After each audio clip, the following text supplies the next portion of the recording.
NBC Sports is live in Kansas City as Sprint presents NASCAR Winston Cup Racing from Kansas. 78,000 fans are here today at the new Kansas Speedway. Sunny, breezy, the high temperature could reach 92 degrees. An outstanding day. Now, let's take you trackside and join the pre-race ceremonies here at Kansas. Courage, hope, and love, plus a new friend to walk through the child's hospital experience. And now, ladies and gentlemen, please rise. To give our invocation today is a man who's been instrumental in providing support to Kansas Speedway. Please welcome Mark Joseph of Kansas City, Missouri, and Raceway Ministries. Let us pray. Our Father, we praise you for this glorious day. We ask your protection upon the fans, the drivers, and the crews.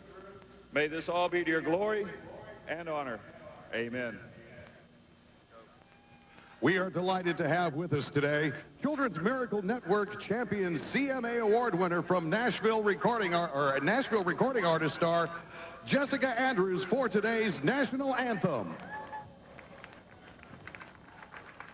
Oh, say, can you see by the dawn's early light what so proudly we had the twilight's last gleaming, whose broad stripes and bright stars through the perilous fight. Oh, the ramparts we watched were so gallantly streaming, and the rockets reckless, the bombs bursting in air, gave proof through the night that our flag was still there. Oh, say does that star-spangled banner yet wave o'er the land of the free and the home of the brave.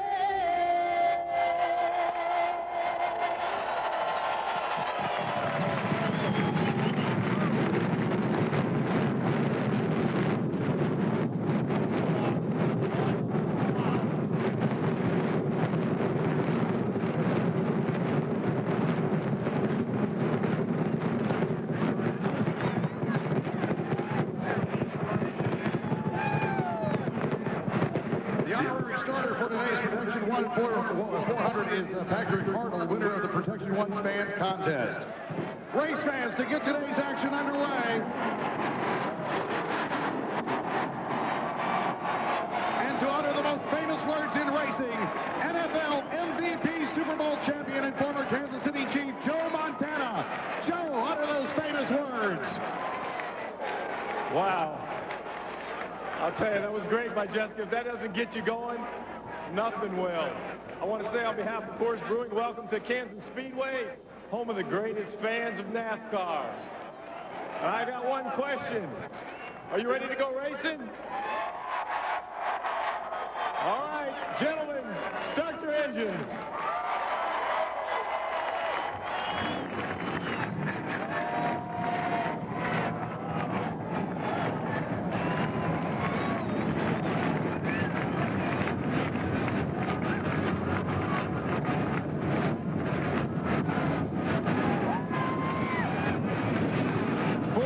Cars roar to life in the rumble of NASCAR's thunders across the heartland of America. The second visit for the Winston Cup Series to Kansas. And now here are three guys just back from Oz that call it for you. Alan Bestwick, Wally Dallenbach, and Benny Parson. They're clicking our heels together, Bill. Thanks. Hey, let me throw another number at you. 13. That's how many cautions we had in the first running of this race a year ago. Almost all of them for crashes. We're going to see that same thing today? Oh, I hope not. I hope we're going to see some better racing, not so much crashes. But We might, because the groove is still narrow. We found that out yesterday afternoon in the NASCAR Busch Series race. Just how slick it is up there. Christian Fittipaldi, the 30 car, tries to pass on the outside. It's too slick. He finds that out. And when two cars try to go in the corner side by side, the guy on the outside has to really squeeze down to try to find some grip. Todd Bodine was on the outside, Jack Sprague on the inside. They made contact, and around they go. So while these guys racing for the championship, they need to avoid that today. Yeah, they're going to have to be patient because we're getting to the part of the year where any mistake can take them out of the championship. So they've got to be careful. I mean, they're going to have a lot of luck on their hands, but there's not that many races left. So if you have trouble, it's going to be hard to make those points up. So they're feeling the pressure. So how will today's race factor into the big picture of the championship, and will someone make a mistake that takes them out of contention? The story begins to unfold next when NASCAR on NBC returns to the Kansas Speedway.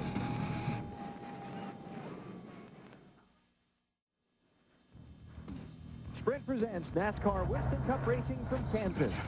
The 43 cars in today's race on the track before some 78,000 fans, and we're just moments from the start. Let's talk once more about this year-old speedway with EA Sports Thunder Motion. Let's go inside NASCAR Thunder 2003 and show you what it's like to get around here and stay on the bottom. That's the whole key. You see the guys on the outside, they just can't find the grip, although might not want to be that low, hugging that apron, getting on the apron. That could also spin the car out. What happens when you get high coming off the corner?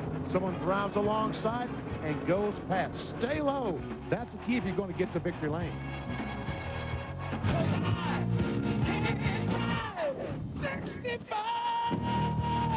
Budweiser, the official beer of NASCAR, is proud to sponsor the Bud Pole Award given to the fastest qualifier at each Winston Cup race. Dale Earnhardt Jr. made the sponsor happy, picking up his second Bud Pole Award of the season in track record fashion on Friday afternoon. There are the drivers who have won a Bud Pole this year. Anheuser-Busch has paid out more than $7 million as title sponsor of NASCAR's Pole Award program. Now the Walmart starting grid for today's race. Alongside Earnhardt Jr. on the front row, Jimmy Johnson, last week's winner. He scored more points than any other driver in super speedway races this season. On the inside of row 2, Ryan Newman finished second here last year. And on the outside, Michael Waltrip, who's very good in practice. Bill Elliott led early here last year, but fell out due to an engine problem. Dale Jarrett, he finished third last week at Dover. He's in row 3. On the inside of row 4, Sterling Baldwin, who ran so well last year, finished 5th. And Tony Stewart just 74 points back in that championship chase. Championship leader Mark Martin's in row 5, along with the defending winner of this race, Jeff Gordon. Mark says he's not running all that well here. Jeff says he is and needs to win. Rusty Wallace looked like a contender to win last year. A late race penalty dropped him back, and Joe Nemechek in a Hendrick car, along with him in row 6.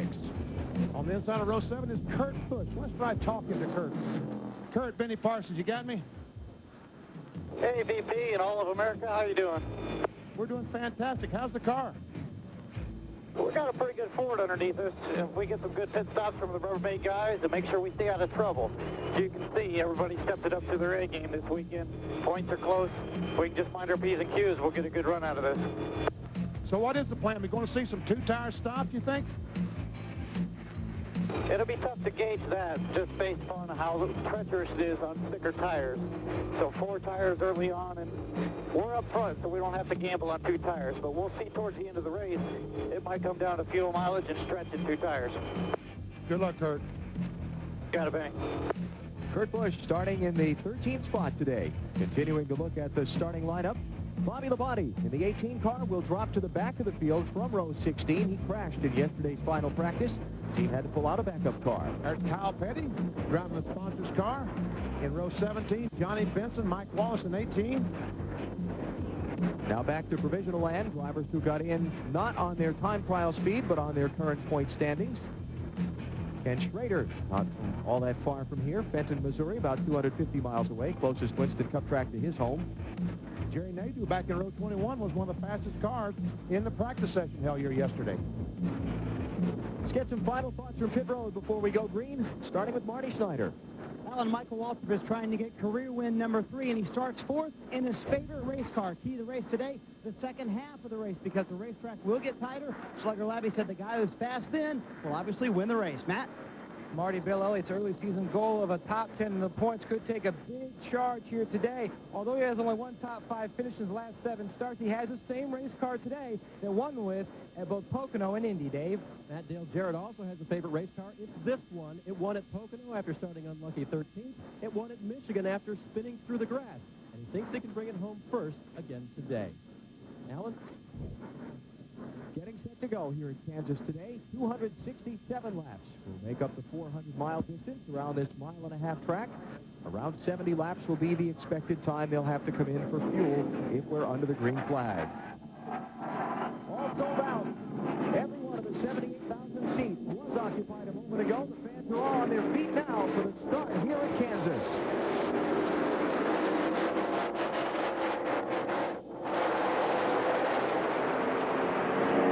Big wreck in turn 1, lap 1 last year. Let's see if they get through clean this time.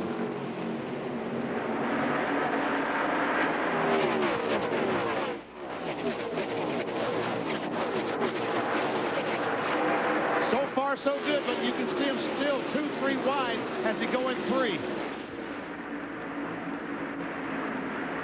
Dale Earnhardt Jr. leads. Here comes Ryan Newman right to his back bumper and to his inside.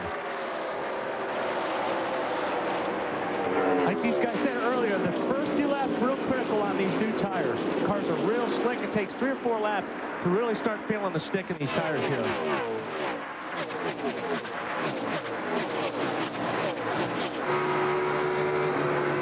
Newman leads. Earnhardt Jr. is second. Jimmy Johnson is third. Bill Elliott fourth. Tony Stewart is fifth. Side by side for sixth. Sterling Marlin inside of Michael Waltrip. And Warren Burton seemed to have a problem. I guess he's going now. All right. Yeah, there's a couple of guys last lap. Steve Park was up there out of the group EP and lost a lot of spots. Oh, and Mark Martin gets loose going down in 1. And here comes Rusty Wallace by. Mark's trying to get to the inside, so I just immediately turn left and get back down the bottom of the racetrack. Just desperate to hear that spotter say, clear low. Joe Nemechek up against Martin's bumper. Farther ahead, Bill Elliott for third on Jimmy Johnson. Elliott's red number 9 moving forward. And this 9 car ran so well here last year. Lost an engine late in the going, but they assure me they have that problem fixed, as witnessed by their performance this year. Boy, there's a lot of cars up in 1 and 2 that have gotten out of the groove that lap. 3 of them. Falling right to the back. Ward Burton was one of them. That second problem he's had of slipping up high. So he's obviously, his handling on that car is not at all good.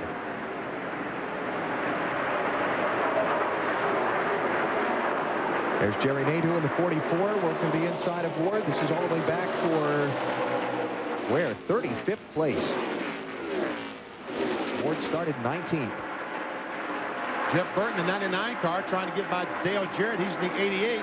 The battle back for the 15th, 16th position. Obviously, they're trying to be 15th. Here comes Terry Labonte, trying to sneak on the inside of DJ.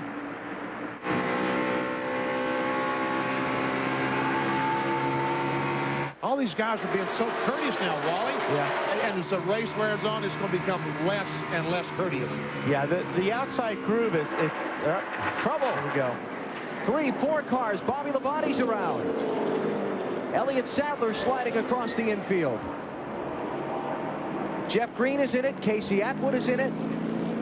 Stuart Kirby, the white car that you see parked there, is Stuart Kirby, his first race in the 49 car. And Ward Burton, along with Tony Raines. Ward's problems went from bad to worse. 7 laps in, first caution of the day. Wow, look at the damage to Tony Raines' car. Bill, what were they saying about Ward's car down in the pits? He didn't say anything till after it came sliding to a stop, but he said, I don't know what's wrong with this car, but I thought I was going to spin out in every turn. So, as Alan just said, it started off bad, got worse in a hurry, and Ward Burton's string of bad luck continues, guys. Let's get a look at what happened and put us... Oh, Casey Atwood, disgusted.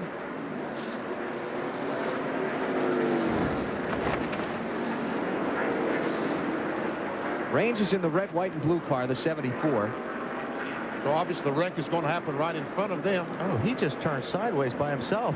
Wow. Like a tire must have come apart or something. I thought I saw a tire, the cap off the tire go down in the infield. Like maybe the left rear. Yeah. And there we see the 49 car, just Stuart Kirby just barely get involved, become involved.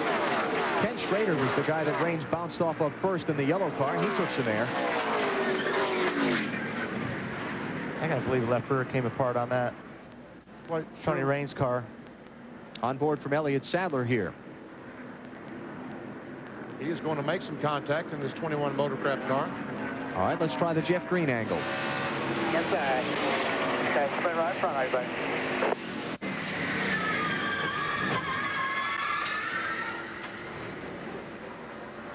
Well, I don't know how much here we go with 21 car. You got to stay in front of me, man. Stay low. Just go low. Stay right there. Stay right there. You all right?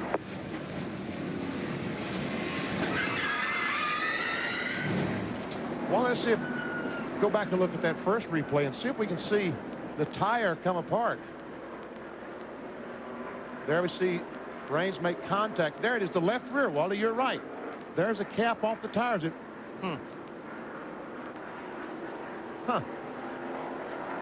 So either had contact with another car that cut it earlier or ran over something. Yeah, that's strange because that usually doesn't happen, especially that early.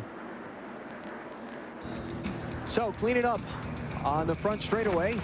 The early caution has slowed things down here at Kansas. All right, gentlemen, start your engines.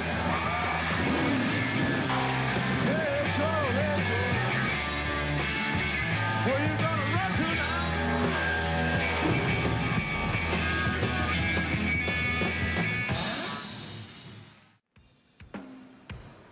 Sprint presents NASCAR Winston Cup Racing from Kansas on NBC. Brought to you by Sprint. Introducing PCS Vision. It's clearly a whole new way to look at wireless. By Dodge. You can take life as it comes, or you can grab life by the horns. Dodge. By Old Navy Painter's Pants. The handyman's classic. By Pepto-Bismol. First aid for the stomachs. Use as directed. And by Pep Boys. Help for your car is just a Pep Boys away. Pep Boys. We're car people. We're under caution at the Kansas Speedway. A 9-car accident just 7 laps in to this race involving those drivers. I haven't seen Nadeau involved, but obviously that's some pretty good damage because he's been behind the wall for several laps now. Casey Atwood, Tony Raines, Ward Burton, and Nadeau are behind the wall. Everybody else has continued on, though several have been on pit road. We can really see that left rear tire coming off this time as Schrader goes airborne. And watch that left rear cap, it just comes off the 74 car.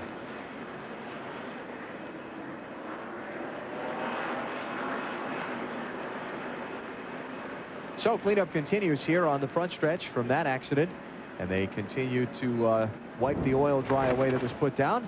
Marty, you got a guess there? I do have a guess, and Sterling Marlin always gets the cool people in his pits out, and last year was Kiss. Today it's Joe Montana. When did you become a big race fan?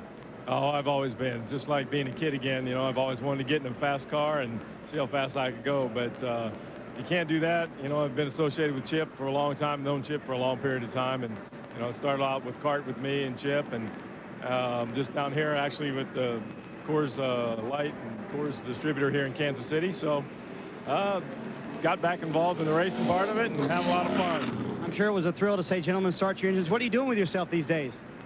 Oh, I got a business with a couple guys that I worked with, actually, Ronnie Lott and Harris Barton back in the Bay Area that we do, a little fun-to-funds business. And other than that, I got 4 kids and my wife to keep me pretty active, so that's about it, chasing them around. All right, real quick, here, throw me a pass. Hold on a second, let me put my mic down, okay? All right, throw me a pass. I'm going to run a slant, okay? All right, Oh, good hand, Snyder. Better catching that football than a pie in the face, huh? All right, that was cool. All right. Alan? All right, thank you. Was that a thrill, Marty? Yeah, it was pretty cool. It should have been. And actually it was a tight spiral, which I was impressed with. And I ran a pattern pretty good. You caught a pass from the 4-time Super Bowl winning quarterback. Terrific. Wendy's race menu. Race for the championship moves from Kansas to Talladega, Alabama, and the world's fastest speedway. Coverage on NBC next Sunday at 12:30 Eastern Time. Continuing the cleanup here in Kansas from this accident. gentlemen, you're watching NASCAR on NBC.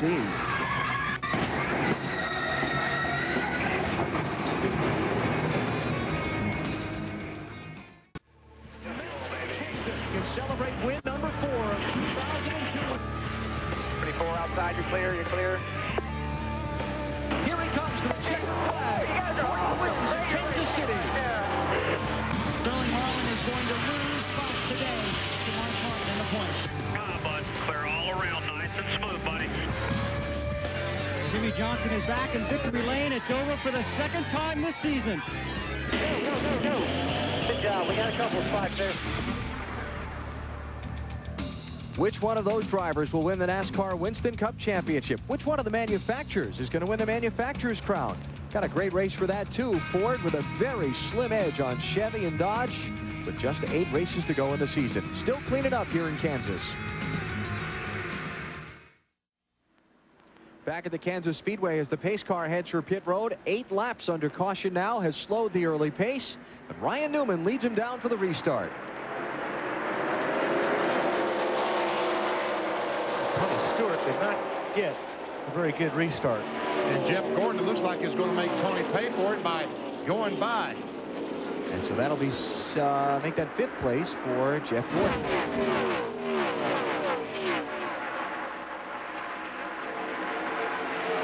Sterling Marlin right behind Tony Stewart there. Stewart in the orange 20, Marlin in the silver 40.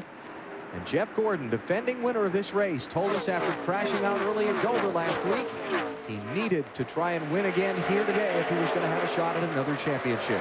And all those guys with Hendrick Motorsports, Jeff Gordon, Nemechek.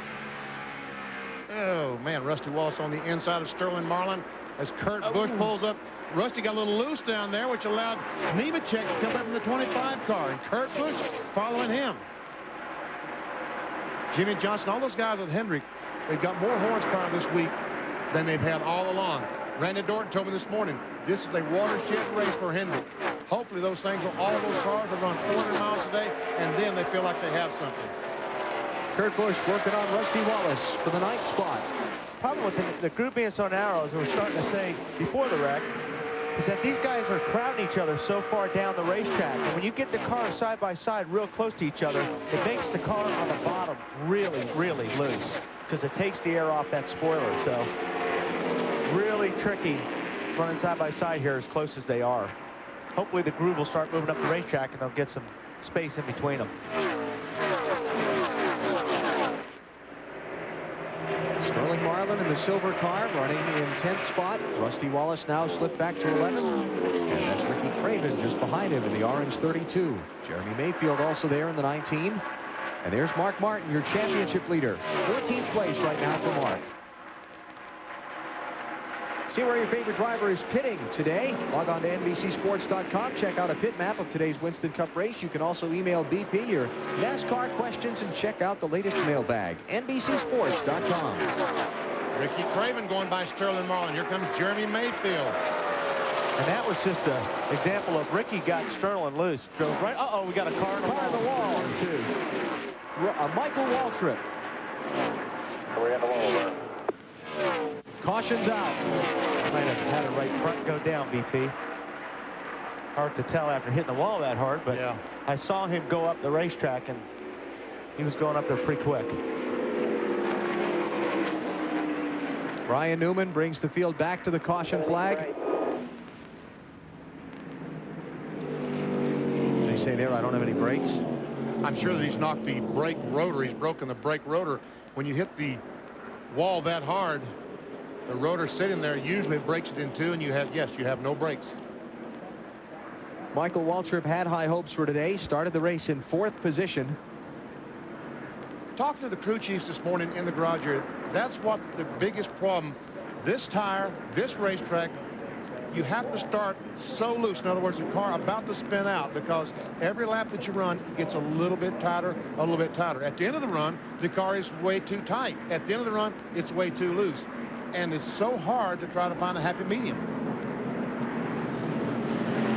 Boy, the stack in the garage is getting thick. Ward Burton, Casey Atwood, Tony Raines already retired from the race.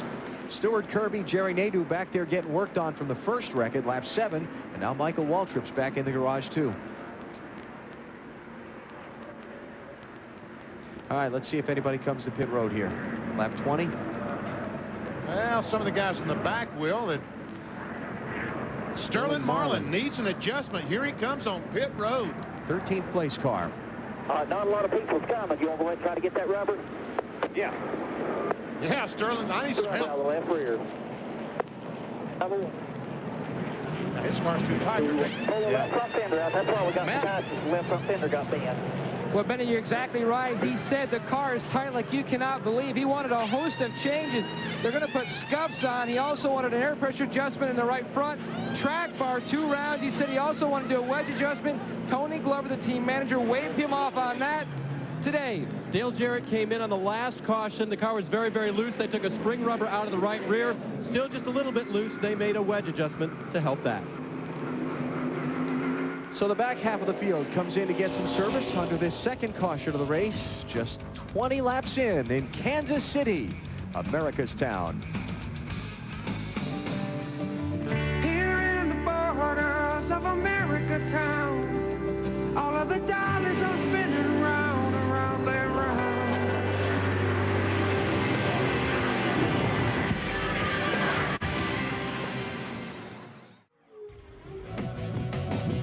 Biffle's car's on pit road and not rolling.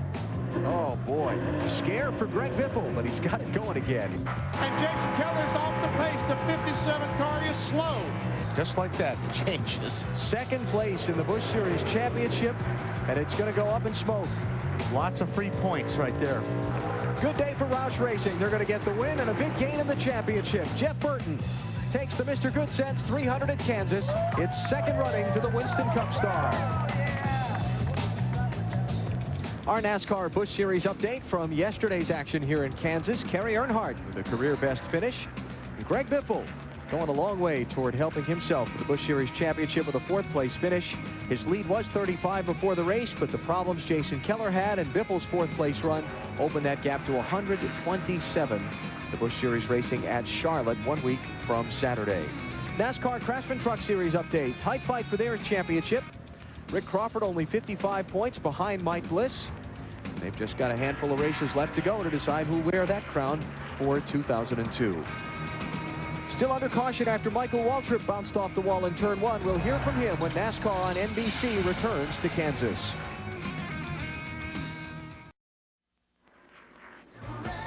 NBC tonight, it's the premiere of the next great American drama with actual performances from American Bandstand, American Dreams. Premieres tonight at 8/7 Central here on NBC. Going to get one to go here at the start-finish line. Finally get back to racing, but boy, this has been a long cleanup. Well, Michael Waltrip had a problem, and he had brake rotor. See, there's half the brake rotor, and the guy picks it up. Didn't take him long to look at that, did it? It's hot. Okay, let's go get a shovel and try to pick this little fellow up. I get away from that tire, too. But they've got to make sure that all that debris, okay, he's having a hard time with it. Yeah, and that's half a brake rotor. The other half is scattered out on the track somewhere. Matt? Alan, down in the 15 garage, Michael Waltrip and a Goodyear engineer are looking at his tire. You've circled the cut on the tire. How fast did it go down, Michael? Well, I made a strong move off 4 and got alongside Tony and was passing him, and I got to turn 1 and I couldn't turn left. So Goodyear builds great race tires. I mean, the best in the whole world. The tire they brought to Dover last week was just amazing the way it wore, and we were able to race on it. And this is the same tire. There's nothing wrong with the tire. It's just you can't run over metal no matter what, running 200 miles an hour and not have air give way. And for the second day in a row, I found the wrong piece of metal at the wrong time, and we just real disappointed for the Napa Auto Parts, Chevy, Coca-Cola, Klausner. All of our sponsors do a great job, and man, we were good today. You know, we were making moves. We passed Sterling, passed Tony, and we were on our way, and looking forward to a great day on Macy's birthday. Hi, Mace. She turns 5 today. Happy birthday, Macy. Daddy's not having a happy Macy's birthday. Hey! I don't believe that fan made a pit stop under 13 seconds. Yeah, but did you change 4 tires on that pit stop, or? He put gas in at the convenience store. All right, let's go back racing once again. An 8-lap caution, now a 15-lap caution. And a quick move from Bill Elliott on the restart to the outside of Dale Earnhardt Jr. Yeah, but he's on the outside. Yeah, that's not a good place to be. And Junior races him down the corner hard. Look at Bill get some grip up there and go by Junior.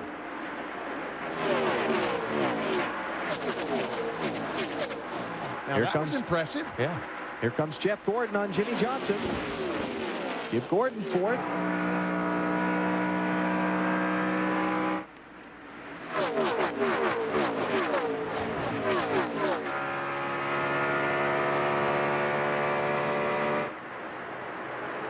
On board Jimmy Johnson's car there a minute ago. Dave, what about Johnson? No problems for the 48 car, but of course Jeff Gordon is his teammate, and the spotter reminded Jimmy when Jeff was going by, big hole behind the 24. That allowed Jimmy to have no problem letting Jeff by and then moving in behind him. And he's probably be classified more as a teammate. Also owns part of the car that Jimmy Johnson is driving.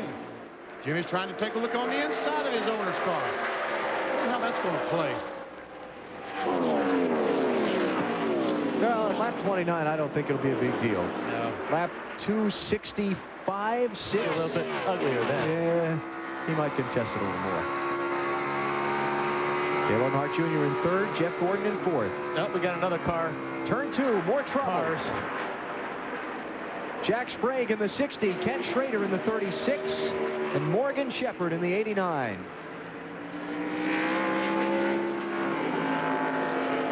Guys are coming off of two so close to each other. It's just really squeezing each other. Schrader and Sprague had pitted under that last caution. Morgan Shepherd had not. Morgan had slipped back a little bit there in that first couple of laps of racing. So, and we see some damage to the left side of Morgan's car, and fender rubbing the tire. It'll be a tough day for Shepherd. 60-year-old veteran trying to make his way with his own team here on the NASCAR Winston Cup circuit. And you're right, well, there they are, side by side, and oh, I see. Kyle Petty gets the back of him. But I think he had, is that Morgan? I think Morgan had to back out of the throttle because he got loose. And when because he was there again, he had a car right on his right rear fender, and I think he got a little bit loose, and he got out of the throttle a little bit, and Kyle was there. That was Dave Blaney that was just to the outside of Morgan in the yellow car.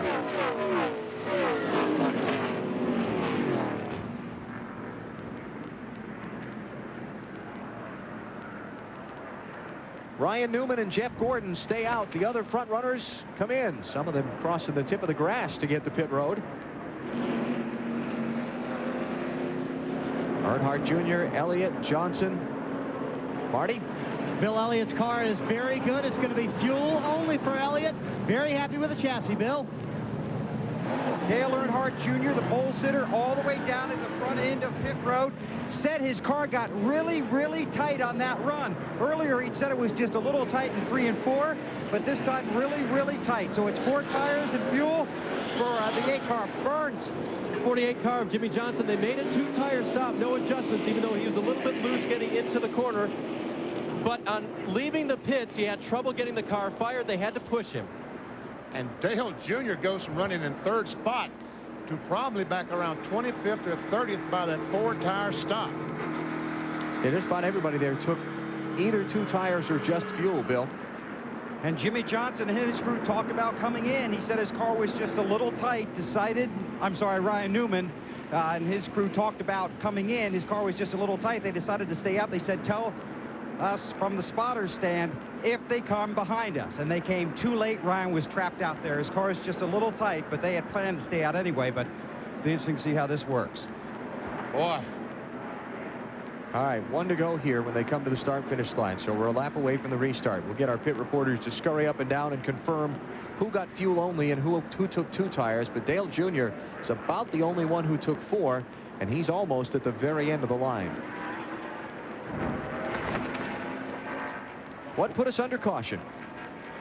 Blaney moves up the racetrack in the 77 car, and you're right, Morgan got a little bit loose, backed out of the throttle when he did that. Kyle Petty smacks him in the rear, turns him around, and Jack Sprague in the 60. And Schrader have no place to go except in the back of Morgan. Let a look. Well, Morgan's got that thing turned to the right, doesn't he? And nailing that gas. Would have been okay. Yeah. Schrader. Yeah. Twice today. Wrong place, wrong time. Kyle Petty.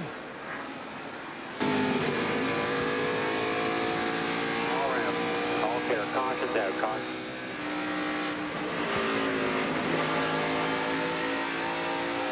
Good job, buddy. Good job.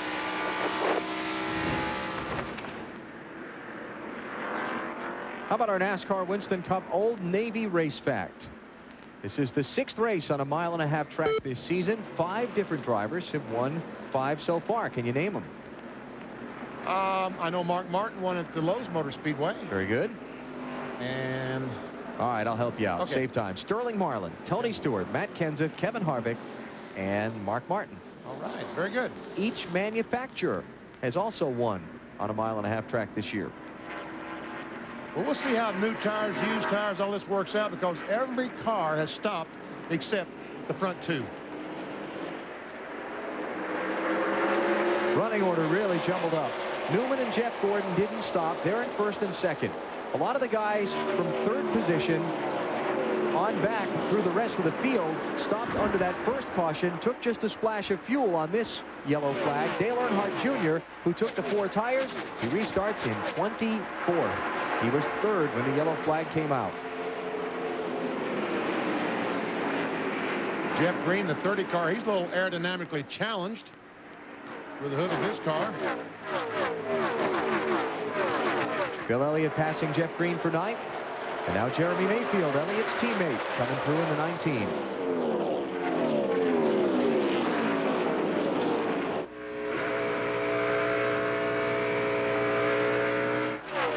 Jimmy Johnson. Fast racetrack like this, you've got sheet metal damage on the front like Jeff Green does. The parade's going to come marching by. Oh, yeah.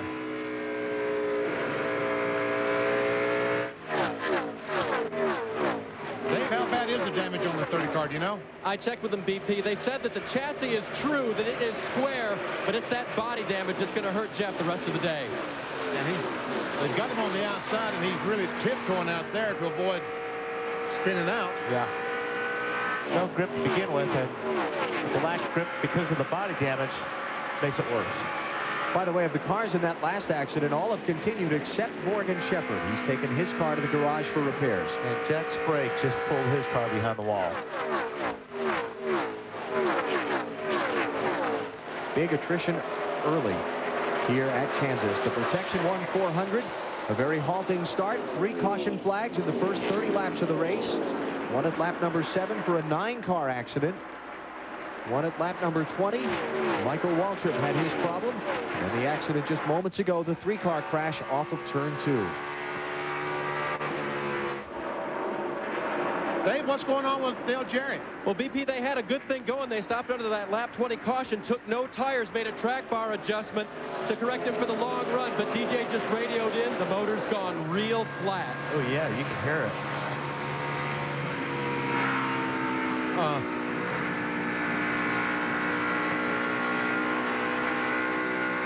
And if he's lucky, it'll blow up. He's unlucky to run the rest of the day, right? Yeah, that's right. Well, he took the he crossed the start-finish line in 11th last time. And we check on 3rd place. Here comes Happy Harvick. Kevin Harvick in the 29 with a little substitute crew chief today. Yeah, Butch Hilton, the crew chief of the 21 NASCAR Busch Series car, is calling the shots, isn't he, Marty? And Kevin Harvick's team does have a substitute crew chief this week. Richard Childers kind of helping out, as well as Butch Hilton, as you mentioned. They had a little problem getting Gil Martin out of here, the normal crew chief.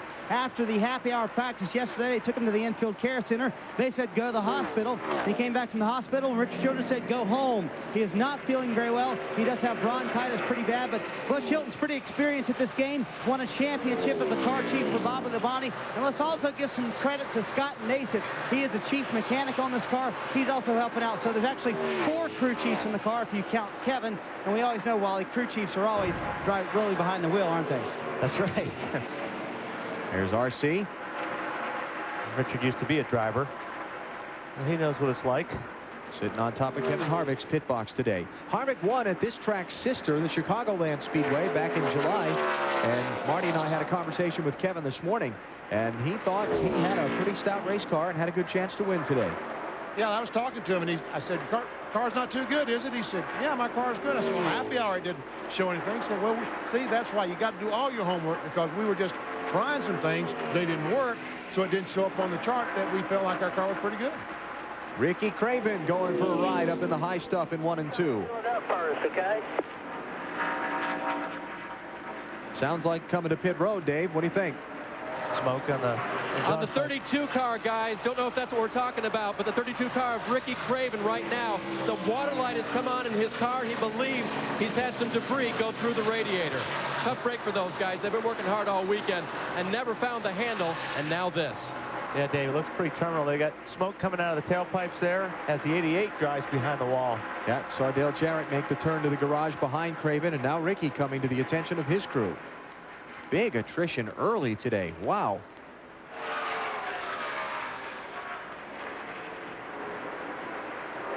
Dave? And guys, there is a very telltale small hole on the right front of the front valence, right where they tape up the front end. The crewman looking at it now, a hole just big enough for some nasty debris to get in and put a hole in that radiator. Got 8 cars behind the wall now, make it 9 with Dale Jarrett. And if they can't fix Craven's car without going behind the wall, that's going to be almost a quarter of the field that's not in the running here. And we're only 42. Oh, trouble. Dave Blaney in the 77 is around. What are you saying, Alan? Yeah. I'm saying that this is the point that I go to the record books and find out what are the most failed to finish we've had this year. And 13 caution flags is looking easily within reach. Yeah, of last year's number. This would be number 4.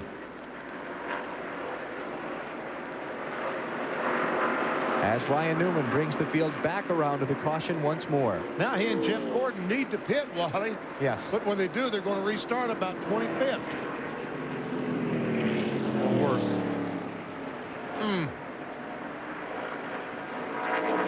But you're right, they will come in next time around. Okay, take another one to the garage. That was 2. That's Gates Motors there too, right? Both those cars. Yeah, and Craven and Jarrett, yeah. Although if he's got a hole in a radiator or somewhere in the front, that's the main culprit for Ricky Craven's problem. Wonder if there was a chunk of that brake rotor. If he was, you know, heard some guys monitoring some of the team's radio traffic, heard some guys talk about different people that hit pieces of that when Michael Waltrip had his problem earlier. So I wonder if Craven was one of those guys, and now it has manifested itself. It's possible. And I think Blaney trying to get back to the pits with that flat tire as the right front has come apart, and he's going to the garage too, I bet. I wouldn't doubt it. Yeah. The right front did more damage coming apart than when he hit the wall. Yeah. All right, here come the leaders to the pit road opening. Will Newman and Gordon stop, and who else will stop behind them? They've got to. They do. Mike Wallace decides he will come in. Most everybody else is saying nothing. Chaco Dine stayed out. Dale Earnhardt Jr. is going to get a lot of his track position back here. He stayed out. Half in, half stayed out. Marty? What did you call it, Alan? A strategy smorgasbord. That's what we have going on today. Jeff Gordon loose in, a little bit loose when he hits the throttle. They're going to go down about a half turn on the track bar, but he's fairly happy with the chassis. It will be 4 tires for the Winston Cup champ. Weber? Well, this race already out of whack early. The leader, Ryan Newman, on pit road. Want to take some tape off the front of the grill, a chassis adjustment because the car is just a little tight. They get the tape off the front. He's got 4 tires and fuel. Whole race Gordon down pit road. And just barely edge him out. But they're going to restart well back in traffic because about a dozen cars did not come into the pits. Kevin Harvick will be the new leader here in Kansas.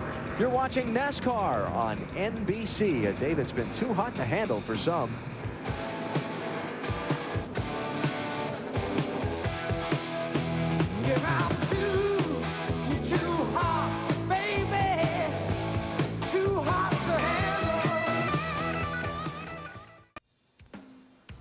Sprint presents NASCAR Winston Cup Racing from Kansas on NBC. Brought to you by Sprint. Introducing PCS Vision. It's clearly a whole new way to look at wireless. By the Home Depot, NASCAR's home improvement warehouse. By Coors Original, Real Golden Beer, official sponsor of Guys Night Out. And by GM Goodwrench Service Plus, your automotive service experts. At the Kansas Speedway, 78,000 are here, enthusiastically so. NASCAR's best crowd, they think. This racetrack has been terrifically supported since they first put the tickets on sale. Now, you want to be a Winston Cup tire changer. We'll give you a preview of what it's like. This is Ray Holm, the rear tire changer for Ricky Rudd, better known as Ray Ray. 5 on, 5 off. There we go. All right, left side. 2, 3, 4, 5. Attaboy. Off you come. All right. 1, 2, 3, 4. Attaboy. That's the way it's supposed to be done. Matt. Well, DJ, for a team that really isn't known to be snake bit by engine problems, you guys have had your share this year. What happened to the engine? I don't know what happened. I started losing some power, and I don't know if it broke a spring first or something got in and started creating problems, and then we had a big problem. So, yeah, it's very rare. It's just unfortunate. Thanks, DJ. Alan? Wow. Lineup in the garage of those out of the race is growing here today. Getting set to go back racing. Here's our Circuit City track fact. 78,000 here today, but you see the footings in the area that's already been planned in here for the grandstand expansion of the racetrack. They can bring this thing up to 150,000 seats by the time they're done with the next phase of construction. Well, very good. And they'll sell them too. Oh, I'm sure they will. People around here love NASCAR Winston Cup racing. And the people in Alabama do too. There'll be 150,000 or so at Talladega next Sunday for the EA Sports 500. And NBC will have live coverage for you starting at 12:30 Eastern Time. Fast, furious, wild, unpredictable. Unpredictable, I think that's the best word of all. And all these guys battling for the championship, people ask me, who has the upper hand? I keep saying we've got to go to the EA Sports 500 before we have any idea. Who will be able to get through that and miss the big wreck? Tell you what we've seen so far today, who's going to be able to get through this one and still be in contention next week? So far, all the championship contenders have avoided the problems that have slowed this race 4 times within its first 100 miles. But those out of the race, the roster's growing. Dale Jarrett out, Ricky Craven's behind the wall, Ken Schrader's behind the wall getting repairs, Jack Sprague's behind the wall. And they're 3 wide behind the leader. Now, Bill Elliott oh my goodness, Bill Elliott liked that outside so well. Wow, that's not There's good. trouble. Johnny Benson. Is that Benson? No, that's Spencer. I'm sorry. Good save, Jimmy. That different paint job on the 41 car this week. And here comes Jimmy Johnson on Todd Bodine for second. Johnson in the 48, Bodine in the 26.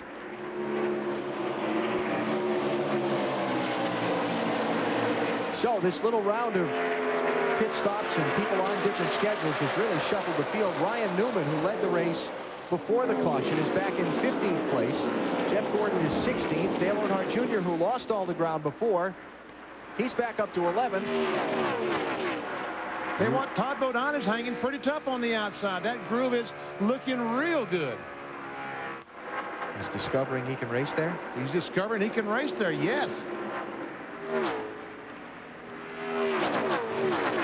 Tony Stewart's discovering that he can't get by these two, and they're side by side, and Kevin Harvick's getting away. Bill Elliott to the outside of Tony Stewart. Going to try that high line. And look at that. And Bill Elliott behind these cars passed Tony Stewart on the outside. So that puts Elliott to 4th.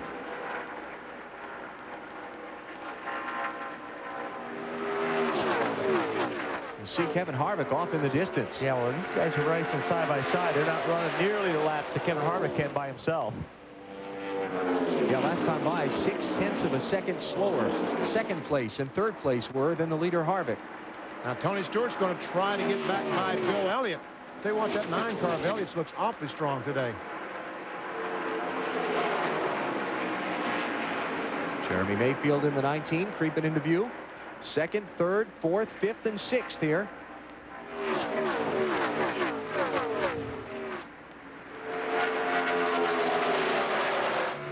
Got to be impressed with that 26 hanging out there on the outside. It's very impressive. There's a couple of things that's impressive. Number one is Todd Bodine, when he finally loses the spot to Johnson. But that outside groove that we thought was not going to be there is looking pretty good. 3 wide. Here comes Dale Jr. Got by both Robbie Gordon and Jeff Burton on the backstretch. Moves him up to 7th. On board with Rusty Wallace as he tries to follow Kurt Busch up by Robbie Gordon, I think that is. Yep. Rusty in 11th place right now. Oh. Robbie had a wiggle. He doesn't like that outside groove nearly as much as Todd Bodine does. And there's Jimmy Spencer and Steve Park in the 1. How about 3rd place? Tony Stewart had a look on Todd Bodine as he came off turn 4. And Robbie Gordon continuing to struggle in that outside lane. Oh, I thought he was going to come down the hill. Looked to me like he was going to turn left and there's going to be some contact. But it was not, as Ryan Newman now tries to battle back on the outside of Jeff Gordon. These are the guys that stopped. They were the leaders at the caution, took their tires, restarted 15th and 16th, and now Newman and Gordon trying to make their way back up.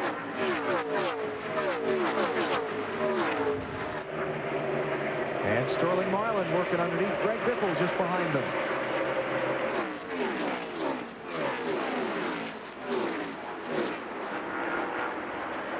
Now Stewart still working over Todd Bodine for 3rd place.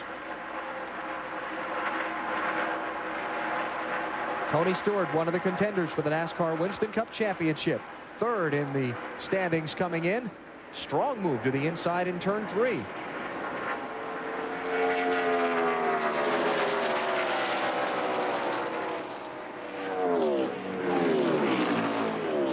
And Bill Elliott in the 9 car, looking for his 3rd win of the season. Did you see Elliott go down Wally and just hang on that white line down through 1 and 2? Yeah, that looked pretty good. I think Todd just decided he better just go ahead and let those guys take the position for now. Oh, he's still running that high groove.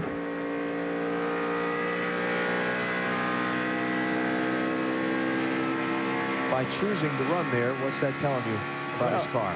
By that corner, it looked like the car was tight, but you see as he goes into turn 1 here, he rolls off the gas.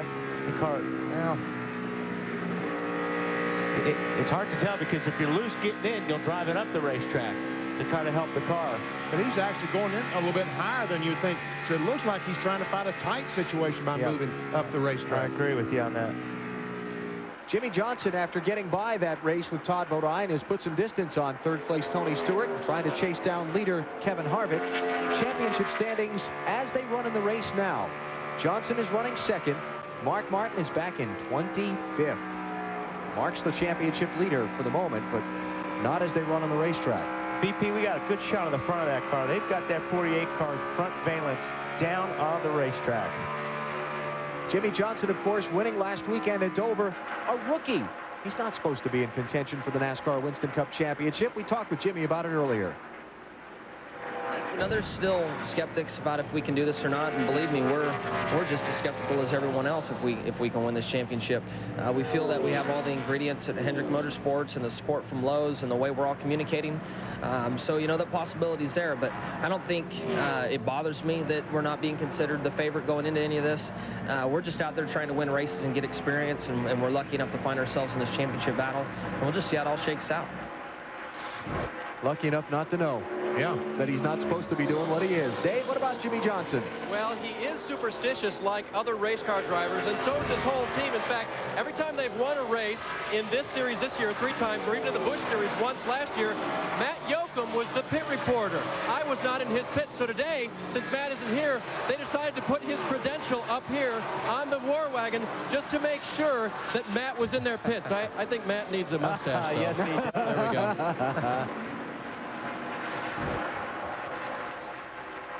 Yoakum might be a little business opportunity there if Jimmy keeps winning. Alan, all I know is that Jimmy got a boat when he won his first career Winston Cup victory, I believe at Fontana. They gave him a boat, Lowe's did, and I think if he gets another win, I'm still waiting for my boat because that credential's worth a lot of money the way it looks. Yeah.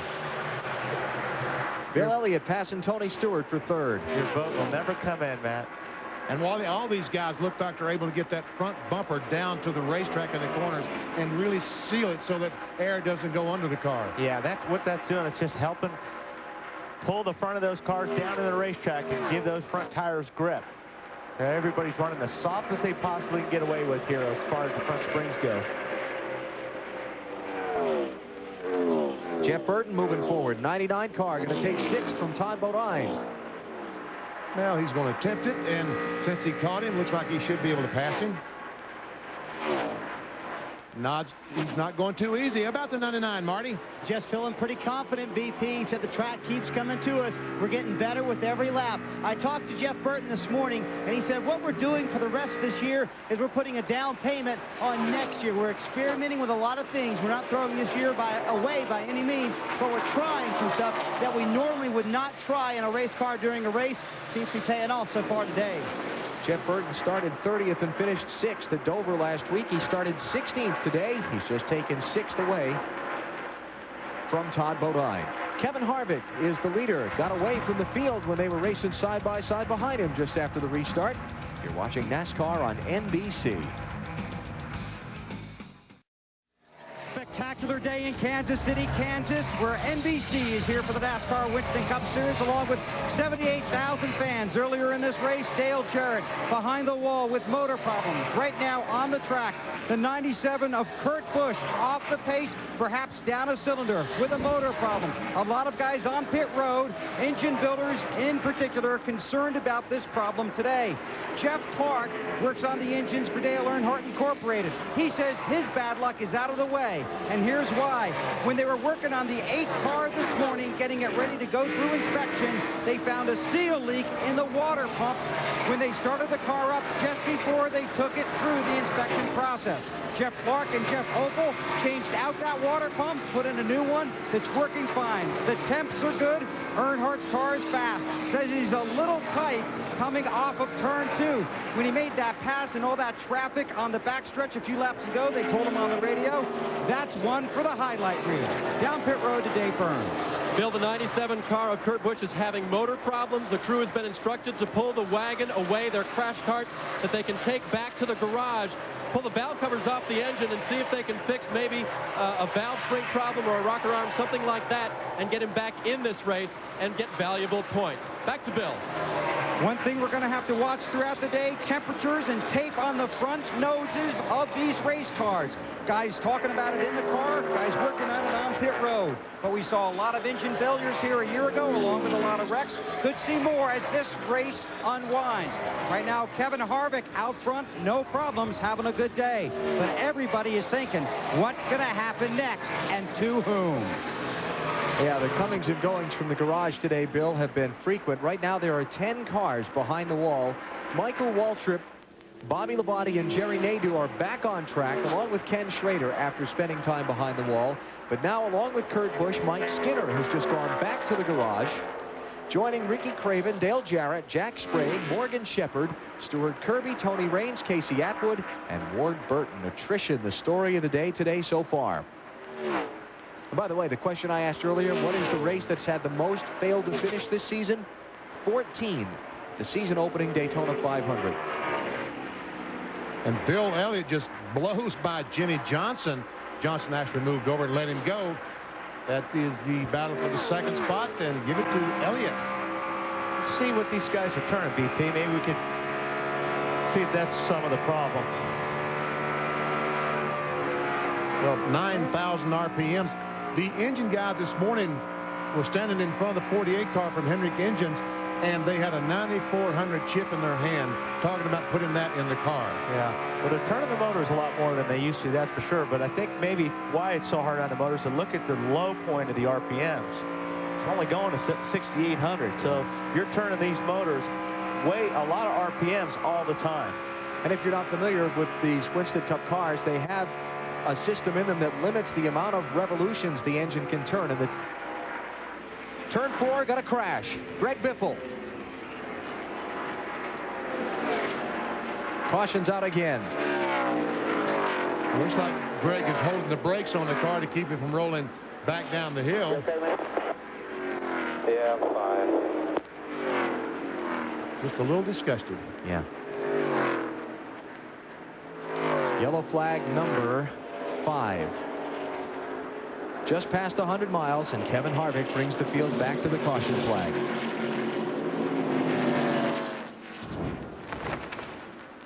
There we see Biffle on the inside of Jimmy Spencer, and Wally, that's what we talked about. Get the car on the outside, you just get loose, and around it goes. Ooh, heavy contact. At least he hit it with the left front corner of the car instead of driver's side. But yeah, if you get those cars close to each other, it just takes the air off the bottom guy so bad. Makes your car so loose. Hard to save one like that. Yes, it is. And I don't think he'll be back on the racetrack. All right, they've closed pit road because Greg Biffle has dropped a bunch of liquid driving back to the garage. So let's take a break here. We'll come back for the pit stops in a minute.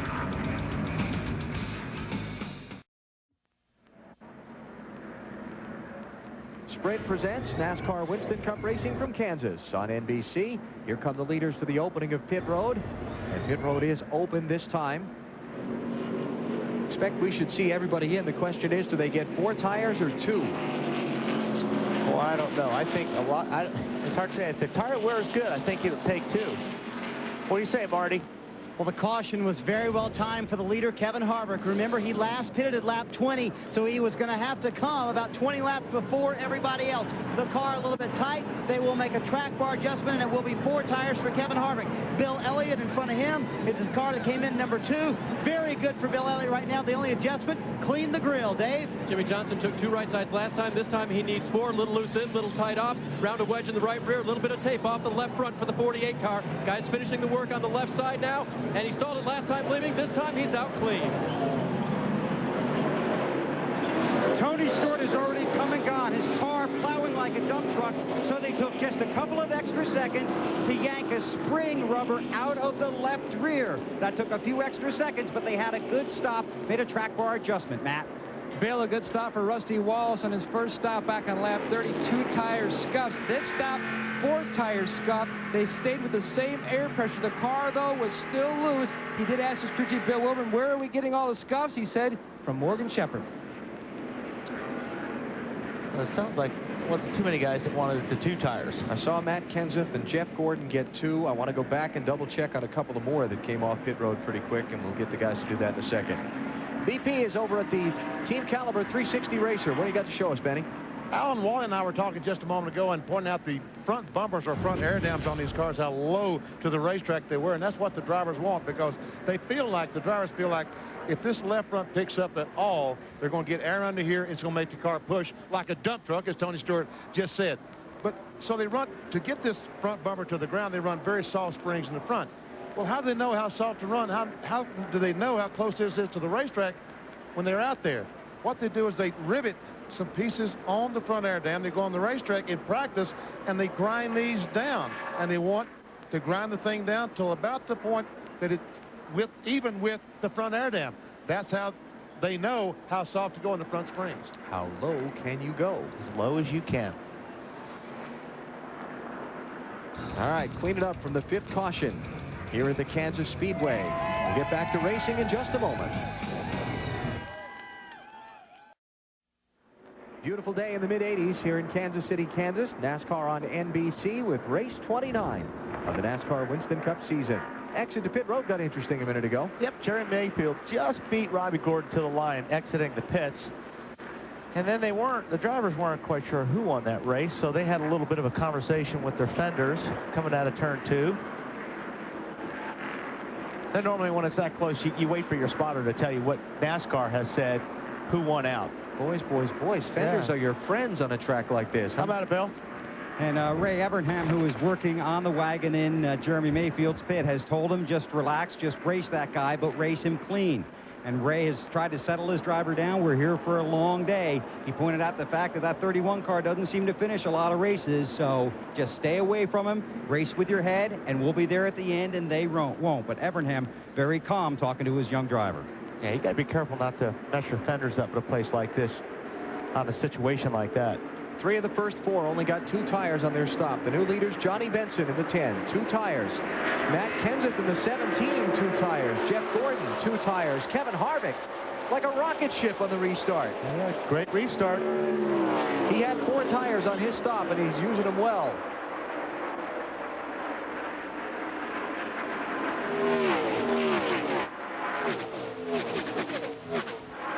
second to first in about a quarter of a lap. And you see Jeff Burton back off and not go in the corner on the inside of the 17 car like we saw Biffle in 41 car of Spencer a moment ago. He knew if he got in there and got alongside the 17 car, he would get loose.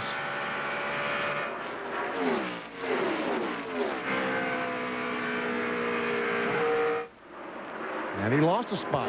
As That's Junior smoke goes coming out of the 9 car? Sure is. I don't know if that's fender smoke because they got the pressures down or what, but boy, that thing was smoking a lot. Earnhardt Jr. underneath Kenseth. What about Johnny Benson, Dave? Well, Johnny radioed into crew chief James Ince saying, well, I can't help that. And I believe he referred to the fact that Kevin Harvick just got a really good run on him at the start. Benson in second now in that 10, trying to hold off Jeff Gordon for a spot. Just behind them, Earnhardt Jr. in fourth, and now 3 wide for fifth. Yeah, the middle's not where you want to be, BP, going into 3. And Jeff Burton knew that. He wisely backed out. And Rusty Wallace made that slide job on Matt Kenseth. Got him up to the racetrack, and that way Jeff Burton was able to get by as well. Looks like Elliott's smoke is going away, so I guess it was the fact this tire smoke or low air pressure. It's mentioned that Greg Biffle did drive his car to the garage after that last accident, so put him on the attrition list. What about our championship leader starting today, Mark Martin? Where's he at? He told us before the race that he didn't really feel like they had a great car for the day. He's running back in 15th place. Check that, 19th place. He lost a few spots here in these last couple of laps. Matt Yoakum, got something for us? Well, during that pit stop, Alan, when Mark pitted, they were making a number of adjustments. They put on 4 scuffed tires, they made a track bar. He was loose on entry and tied off, and they were also pulling out the fender and then pulling a piece of tape off. And when Dave Wise tried to grab the tape, apparently Mark had already started to leave. He was brushed back by Mark. He's okay. We were going to try to show it to you on the team's recorded tape. You know how they record the pit stops, but unfortunately the guy whose job that is had gone back to the garage to check on Greg Biffle. So we have no video and no harm, no foul on Dave Wise. Check out Greg Biffle for Jack Roush. See that he's okay. Maybe tires. Yeah, could be any number of things there, right? All right, Dale Earnhardt Jr. running fourth as we check the championship standings. Jimmy Johnson shuffled back to 9th place by that set of pit stops with some other guys getting 2 tires, so. Well, Mark is continuing to drop, get back to 22nd right now.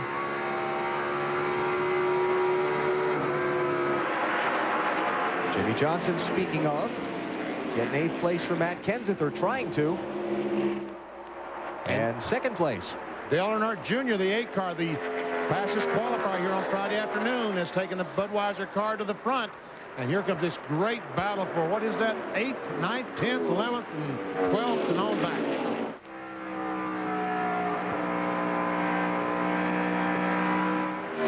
Here, Jimmy just easing into that throttle. Be careful with that gas pedal.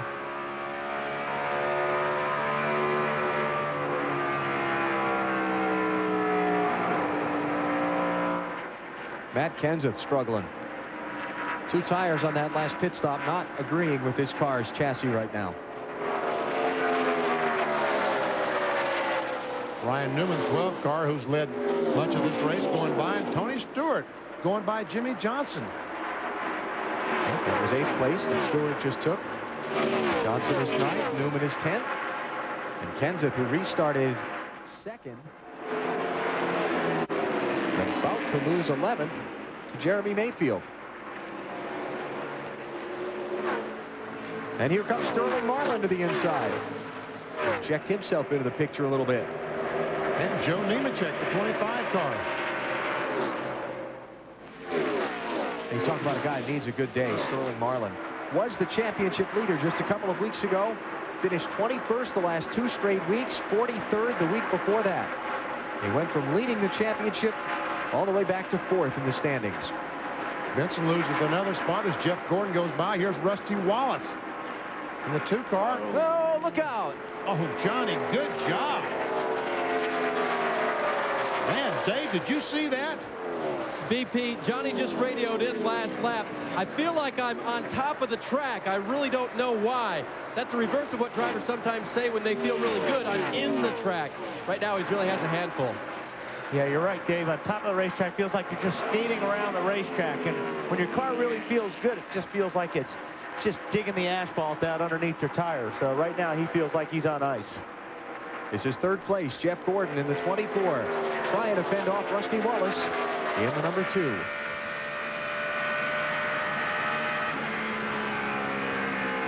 And coming off turn 4, Benson looked like he was on ice a couple of laps ago. See, Jeff is not able to keep that car on the bottom of the racetrack with those 2 tires. Not able to stay down next to that white line. When he moved up off turn 2, Rusty goes by. Jeff Burton goes by. Here comes Bill Elliott.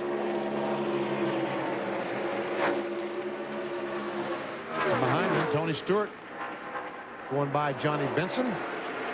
Going by. So right now, 2 tires isn't looking like the hot setup. How about Dale Jr., Bill? Well, yeah, I'm here just hanging out in the pits for you, Alan, but just wanted to point out that Junior's pit stop last time, they did take 4 tires. The time of that stop, 13.86 seconds, made a slight air pressure adjustment because he was just a little tight. So Junior now looking inside of Harvick, trying to recapture the lead. Can't quite do it there. Now going to try the high side and go around him. And another move for the highlight reel for Dale Earnhardt Jr. He just told his crew, we got us a good little race car here. Yes, they do. He just made a little adjustment to the standings, too. Man. So Dale Earnhardt Jr., one of 5 drivers who have traded the lead on 5 different occasions in this race. We're coming up on the 150-mile mark here. Junior pushing Kevin Harvick back to the runner-up spot, giving Harvick the run around here in Kansas.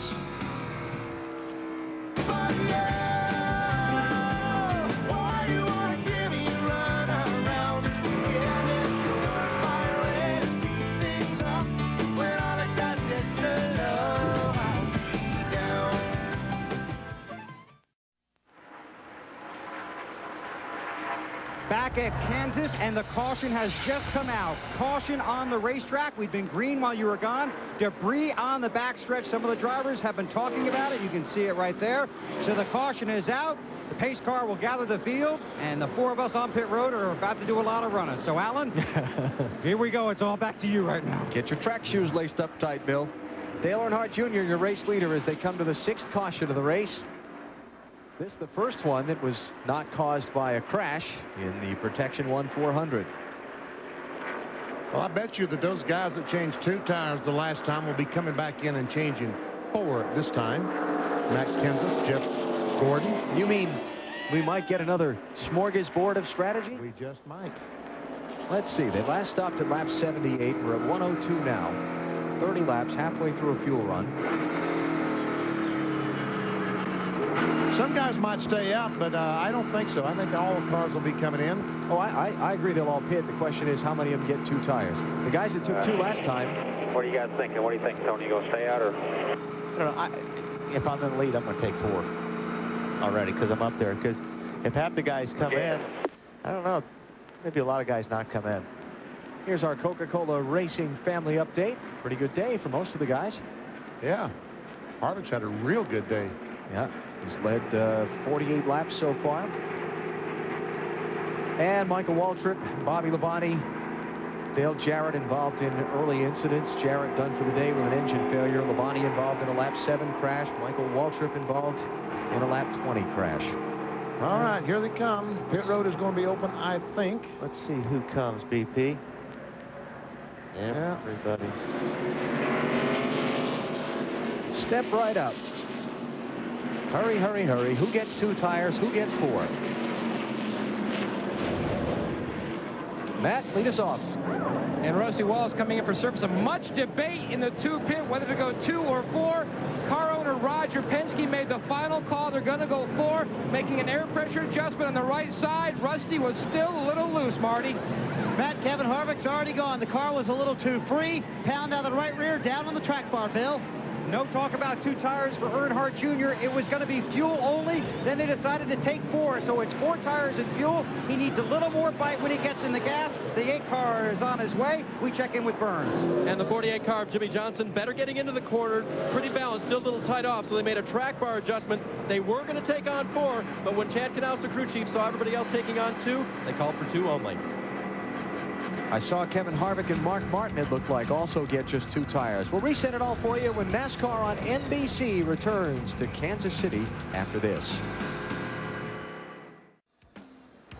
Sprint presents NASCAR Winston Cup Racing from Kansas on NBC. Brought to you by Miller Lite. Life is best told at a place called Miller Time. By Michelin, because so much is riding on your tires. By Autotrader.com. Sell your car fast on the ultimate automotive classified site. And by Stacker 2, the world's strongest fat burner. Burn fat, crush cravings, and supercharge your energy. TV Guide, USA Today, and Entertainment Weekly are calling it one of the best new shows of the season. Boomtown premieres tonight at 10/9 Central here on NBC.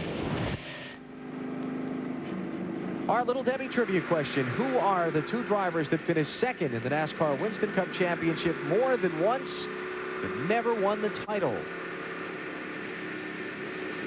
Well, we know that Mark Martin is one of them because we're riding along with him. So very nice. Very good clue. James Hilton. James Harvey. Yep. All right, now Ryan Newman, the leader. Once again, no tires on his stop, fuel only. Kevin Harvick, Bill Elliott, only 2 tires. Tony Stewart, 2 tires. Green flag, green flag. Evidently, Bill Elliott as well. 2 tires, is that? Yeah, just said Bill. Got Mark Martin, 2 tires. Jimmy Johnson, John Andretti. First one that got 4 tires is Dale Earnhardt Jr. back in 8th place. Check that 9th place.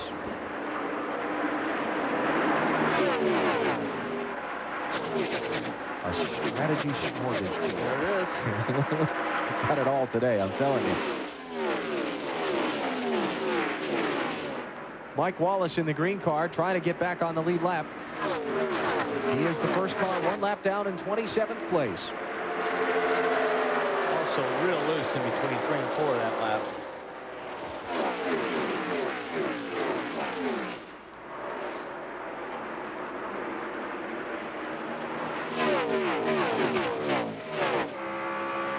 On board Jimmy Johnson. 5th place car. Closed up right on the back bumper of Jeff Burton in 5th. Bill Elliott is still trying to get by Mike Wallace. Jimmy Johnson drives to the inside of Burton and goes by in the straightaway. Tony Stewart, look in. Kind of had a jump on the brake there, it looked like. He had those left sides right down below that white line. Yeah, that was almost too low. That banking changes there on that apron. If you get the left sides on that apron, usually really loosens the car up. Speaking of trying to loosen somebody up, that's what Jeff Burton's trying to do at 48 right now. Wow. May get it done to himself by the 20s. Can't be comfortable at 170 miles an hour. Not very. It looked like that the work that the Hendrick engine folks have been doing is working, because it looks like that 48 had a little more horsepower that time than I've seen before. He pulled that car down, that 99 car down the straightaway. And the 20 car looked like it did get the 99 loose, getting into 3. And Jeff said, okay, I've had enough. Yep, go ahead. Still early, not even halfway. Here comes a guy on 4 tires. 8 car. Yep.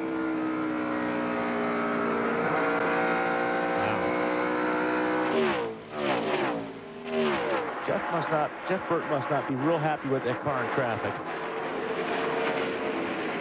So that'll put Earnhardt Jr. to 6th and Jeff Burton back to 7th. Uh-oh, we got one car sideways and 3. Steve Park into the wall. Shedding parts and pieces. Oh, man.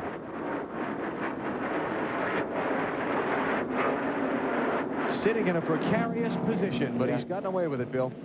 And he had radioed in right when they went back to green. I think I've got a vibration. I think I've got a vibration. So the crew jumped up on the wall. And just a lap ago, they asked him, is everything okay? He goes, yeah, just a little loose end. And now he's not okay anymore.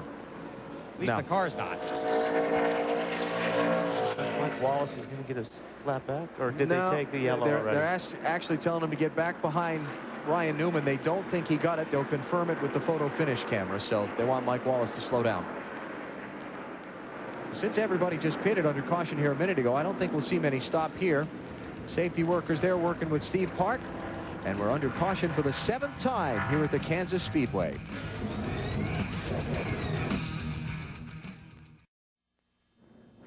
Back at the Kansas Speedway, NASCAR on NBC, watching Steve Park's car get towed away after this crash.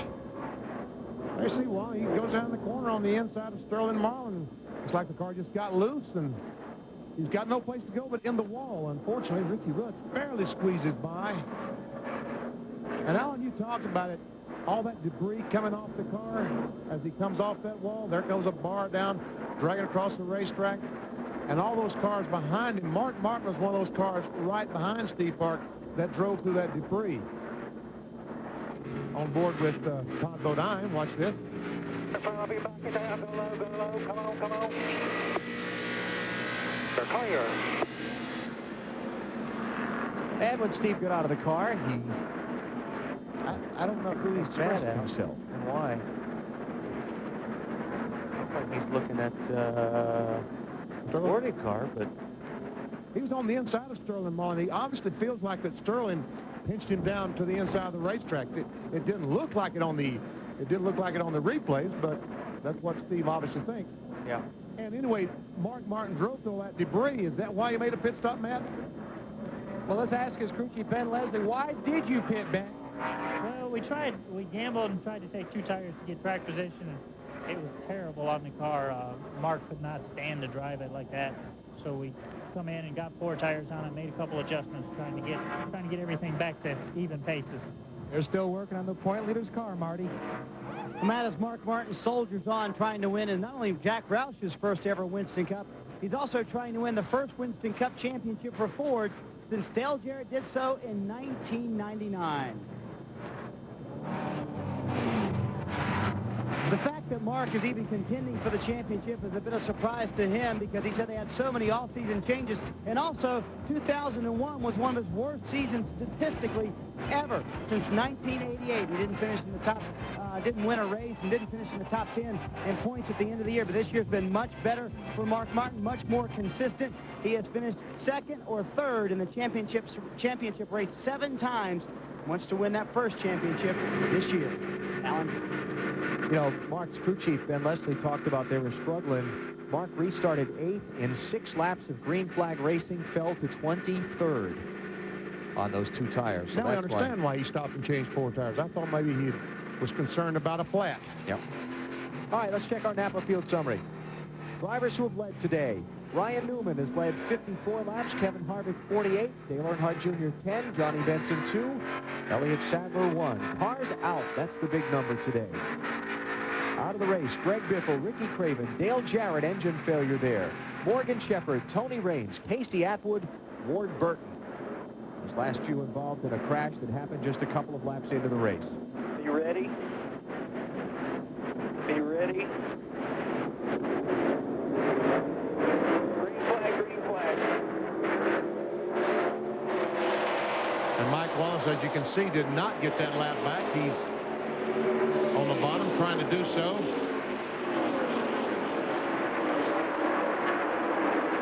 Jimmy Johnson with the run on the outside. Careful, careful. Going to try and take 3rd from Bill Elliott. Tony Stewart's going to try to follow.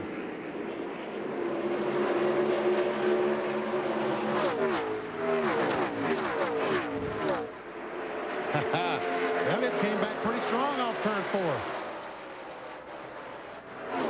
Ryan Newman leads. Kevin Harvick in second. Johnston and Elliott and Tony Stewart and Dale Earnhardt Jr. fighting for third, fourth, fifth, and sixth.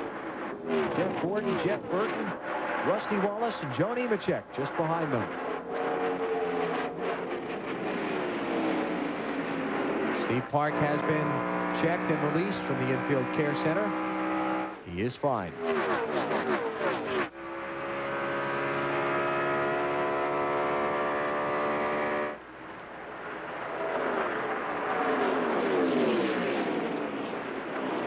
What's going on with Sterling Marlin, man?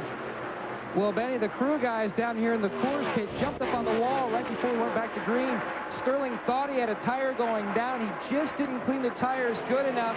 That's why he kind of had that sensation that he had a tire going down. Luckily, he cleaned them again and said he was okay. You know, he ended today 81 points out of first, trying to make another charge to get back in the point lead. And that's something that he did not need to try to bounce back from, hitting when everybody else was restarting.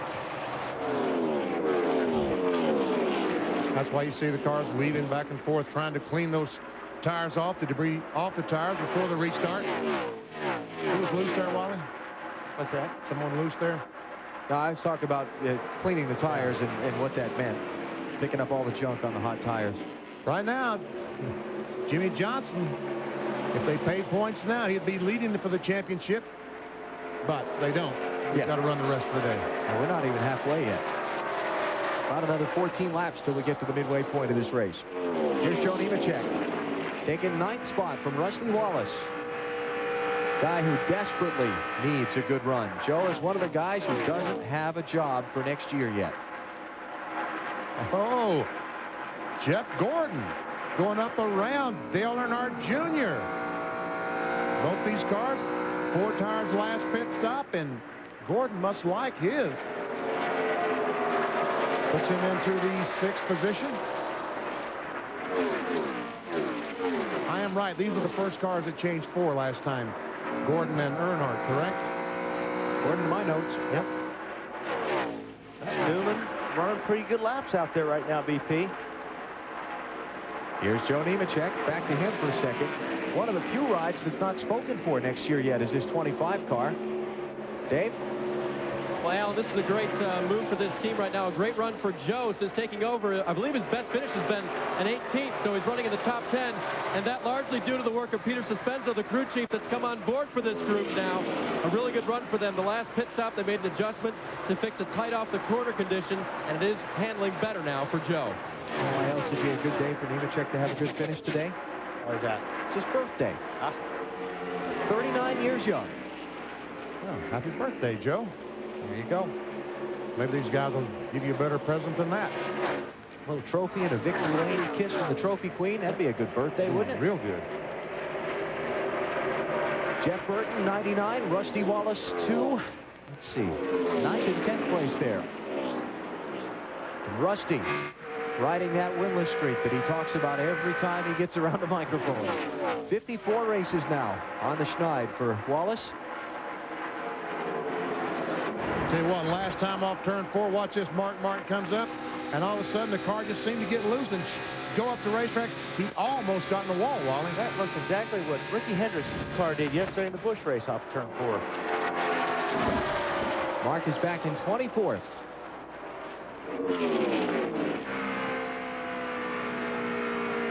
Rusty trying to deal with younger brother Mike.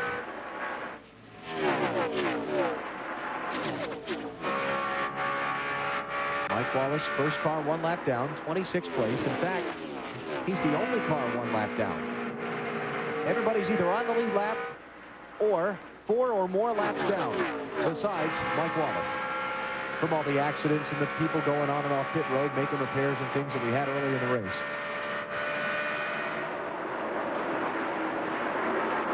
It's been kind of unusual today, the way the scoring looks, the guys out of the race, the different pit stop schedules. Kind of had a little bit of everything today so far.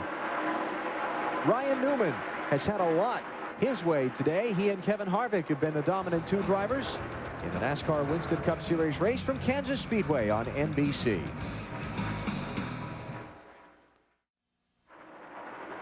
Sprint presents NASCAR Winston Cup Racing from Kansas on NBC. Sold out 78,000 here today on an 85-degree afternoon where the championship leader is struggling. More troubles for Mark Martin just moments ago. I'm told he made contact with Robbie Gordon in the 31 car. We see him go in the corner. There we see the contact. Just knocked in that left front fender a little bit on Mark's car.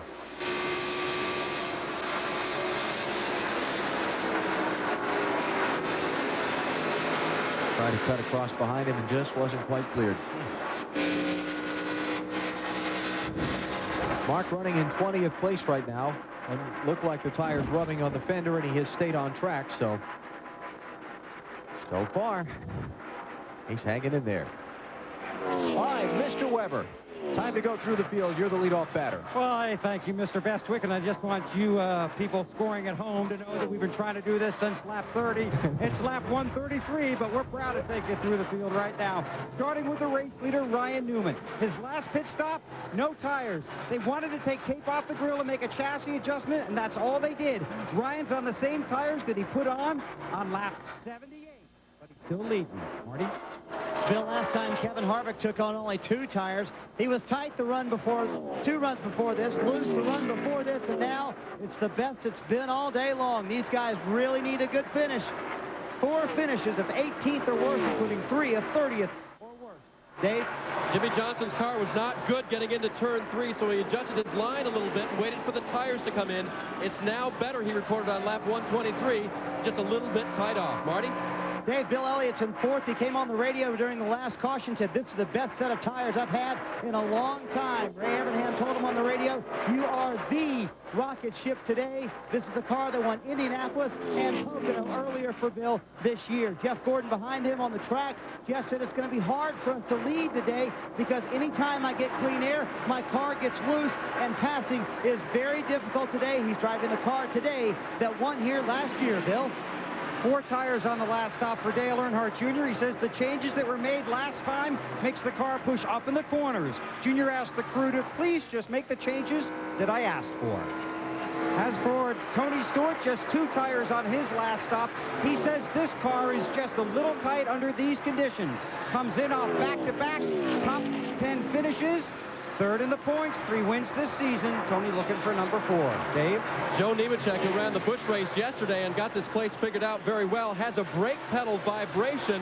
They decided to help him by having him be a little bit easier on it. Joe, a little bit easier on the brakes getting into the corners. Marty? Dave, the 99 car is in the 9th position, trailing leader Ryan Newman by 4.7 seconds, you see on your screen. They say they're not keeping up with the track as good as they should. The track is getting tighter. Actually, that'd be 9.4 seconds. He wishes it was 4 seconds. They're not keeping up with the track, and the track is getting tighter. A little too tight for them right now. Matt? And his teammate Matt Kenseth has slid into the top 10, currently runs in 10th. This morning, Robbie Rogers told me they made 15 different changes trying to fix the loose in and tight up. They've been still working at it today. The car is good in clean air as the 40 car makes a run past the 17, trying to get back into the top 10 as well. The 40 car, he was tight after some contact early in the race with Rusty Wallace, and they tried to free it up. They freed it up too much. Now they've worked their way back to tight, Alan. Just past midway in today's Protection 1-400 for the NASCAR Winston Cup Series at the Kansas Speedway. Ryan Newman leading Kevin Harvick by 1.9 seconds. Let's continue going through the field, Matt.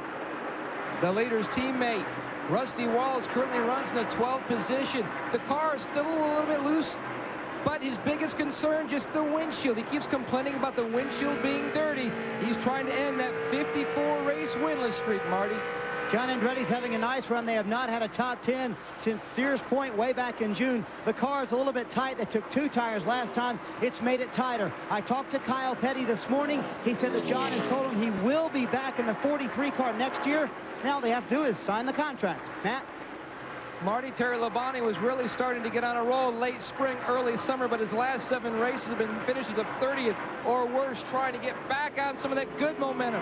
Currently runs in the 14th position. Says the car is good right now and getting better. They took a spring rubber out of the left rear on the last stop. Meanwhile, Jimmy Spencer, Mr. Excitement, tight in, free off. He likes the tight end, but just cannot handle the free off. They're going to adjust that on his next stop. Bill? Jeremy Mayfield continues to run well here. His car is just a little tight. Took 2 tires on their last stop. Jeremy Mayfield has just one finish better than 15th in his last 13 races. Dave?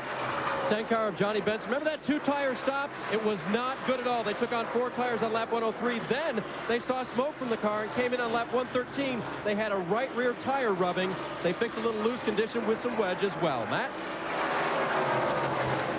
Looks like Stuart Kirby's got some problems out on the back straightaway, just as the leader Ryan Newman came by him. Yeah, looks like the engine has expired. Caution is out. I was just about to say, I was thinking to myself as we were going through the field there, this is about the longest green flag run we'd had so far in the race. And by the way, when Bill Weber said we've been trying to do this since lap 30, go through the field, reason why we hadn't been able to is every time we started to, the caution came out. Bill, we got halfway through it anyway. Stuart Kirby, just 21 years old. It'll be a tough day for him. Yes, looks like it's, look at all that smoke, I would say it's permanent. Yep. He already spent time in the garage earlier. He was involved in the first accident of the race back at lap 7. Spent some time in the garage getting repairs, 98 laps to be specific. Yeah, Skinner's back on the track, so they must have fixed what ailed them. Yep. Looks like Todd Bodine is off the track. Yep, Todd is just behind the wall. That was while we were going through the field. Right. He pulled off. All right, pit stops, and once again, who gets 2 tires? Who gets 4? I don't think Ryan's going to take 4 this time. Newman, Harvick, Johnson, Jeff Gordon, Elliott, top 5. Then Earnhardt Jr., Stewart, Nemechek, Jeff Burton, and Marlin, the top 10. Matty? And the 10th place car, Sterling Marlin, comes in. They are going to put stickers on the car, no adjustments. He says the car has gotten a lot better, Marty. Kevin Harvick is in running second, Matt. The car just a little bit tight. He said, here's what I want. Half pound in the right rear, a bottle of water, and very small adjustments. Dave? Tight center, tight off for Jimmy Johnson. Round a wedge in the right rear. 4 tires and an air adjustment. Bill? Ryan Newman just a little tick tight. 4 tires and fuel, no adjustments. He wants the car to stay tight to the end of the race. Everybody can make it from here on one more stop. What they did this time sets up what they'll do next time if we stay green. Man, what a race off pit road. And what in the world happened to Dale Earnhardt Jr.? Had trouble on the left side. He would be one of the last cars off pit road. Here's the camera at the scoring line at the exit of pit road. Watch the cavalry charge here.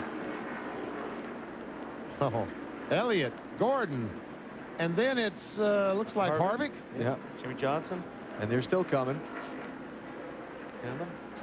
Newman, Kenseth, Marlin, 3 wide.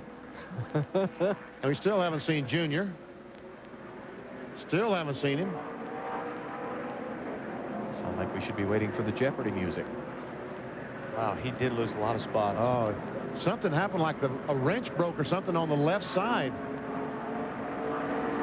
There he is. Wow. Time that one with an egg timer instead of a stopwatch. We'll go back, follow up on what happened to Dale Jr. on his pit stop in a moment. Mark Martin stayed out, led a lap. Now he's on pit road. Sprint presents NASCAR Winston Cup Racing from Kansas on NBC. Brought to you by Sprint, introducing PCS Vision. It's clearly a whole new way to look at wireless. By Budweiser, delivering beer at its best with a crisp, clean, and refreshing taste known only to the king of beers. By UPS, official delivery company of NASCAR. We want to race the truck. People love the truck. And by Walmart, always low prices. Always. Green flag in the air here at Kansas Speedway. Bill Elliott is the leader. Jeff Gordon second. Kevin Harvick third. Jimmy Johnson fourth. Ryan Newman fifth. Then Matt Kenseth, Sterling Marlin, Jeff Burton, Rusty Wallace, and Tony Stewart. Dale Earnhardt Jr. restarts 20th. And once again, on those tires with the air pressure down, Bill Elliott's looked like his left front was smoking badly. And Kurt Busch, whatever happened to his engine, I guess it did break a rocker. Look at all that smoke, BP. Man, that thing is pouring out. Has he made contact with someone and knocked the fender in? Or No, I think the top of the tire is hitting the fender or where the hood is. And I think it's just a low air pressure. That's what happened last time. You know, we saw Elliott on the restart. It went away in a couple laps. They must really have that pressure down, though. Boy. Oh, hard into the wall. Sterling Marlin, a vicious crash. And he's coming down to the inside and stopped just before he got to the inside wall. Caution is out. Marlin was in 7th spot.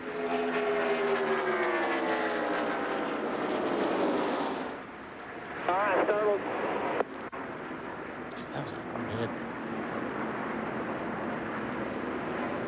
Put us in the fence, Lauren. 99. Sterling Marlin had the hard crash at Richmond a couple of weeks back that he has been beaten up from and still trying to get over. Said today on Discover Card Countdown to the Green he was only at 90%, even after a few weeks from that crash. And now today he pounded the outside wall in turn 2.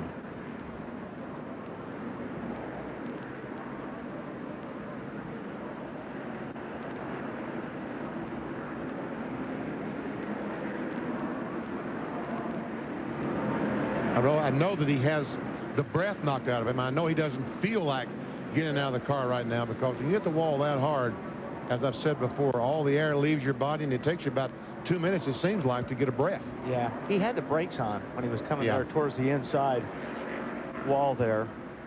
And based on the action of the safety workers there, obviously they're talking to him. There And here he goes. comes. And that's what we were waiting for. That's a good sign.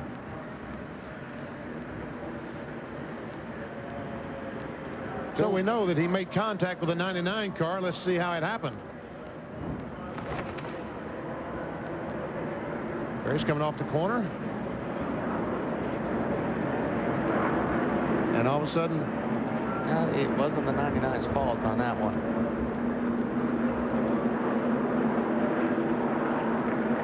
It's like, once again, that Mike Wallace, he started to run up on Mike Wallace, and the car got loose or pushed or something, and he had to jump off the throttle a little bit, and that's when the 99 ran in the back of him. It looks like he almost had to turn the wheel down. Let's watch it from this angle. Watch the 40 car. The 40 car slowed up there at turn 2. I wonder if...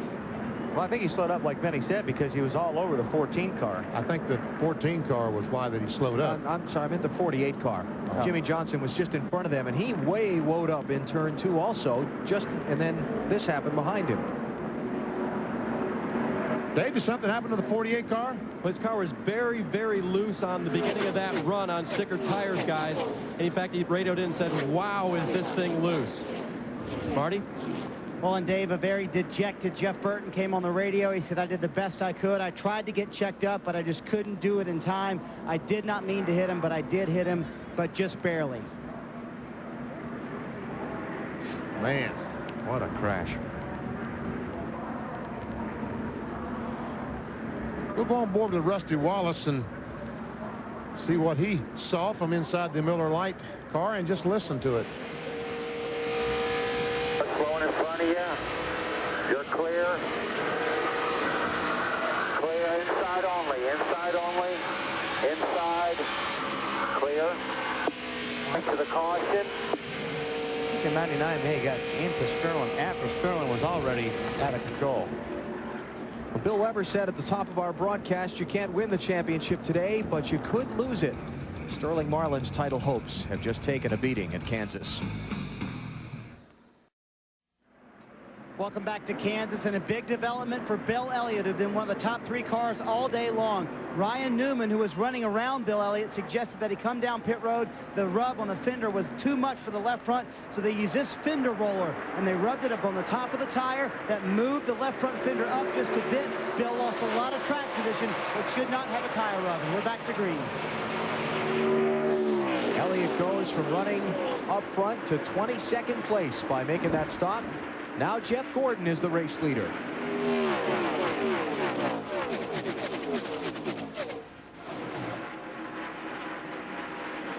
Kevin Harvick in second place, drives down to the inside of Mike Wallace. Comes Ryan Newman, Kurt Busch, that 97 car. He got a lap back the last time, and he's back up there trying to race these guys again. What about a guy 61 laps down? up in there on the restarts. And, I mean, what's his role? Well, I don't agree with it. I mean, you know, if you're 61 laps down, what is the point? You're not going to make that time up. You're not even close enough, really, to anybody to... Next guy is, what, 43 laps? And he'll pick up several positions by the end of the race. I just mean on the double up and getting up in the middle there. And oh, no, that's what I mean. Yeah. You know, you shouldn't be up there. Looks like the Jimmy Johnson, the 48 car, is still a little bit loose as Jeff Burton goes by. Rusty Wallace goes by. Rusty on the apron there, making some racing room for himself. Nemechek going on the inside. And Ryan Newman's got it rolling again. Inside of Kevin Harvick, that'll be second place. So Jeff Gordon leads. Newman is second. Harvick is third. Then the lap car of Kurt Busch. Then Matt Kenseth fourth and Jeff Burton fifth.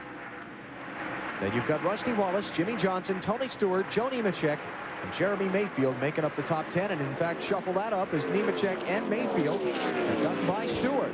Yeah, Stewart got a little bit high in 3 there. And those guys ducked underneath and took the spot away from him. These two Hendrick cars are having a lot of trouble figuring out who wants this spot. Rick Hendrick owns both these cars, the 25 of Nemechek, the 48 of Johnson.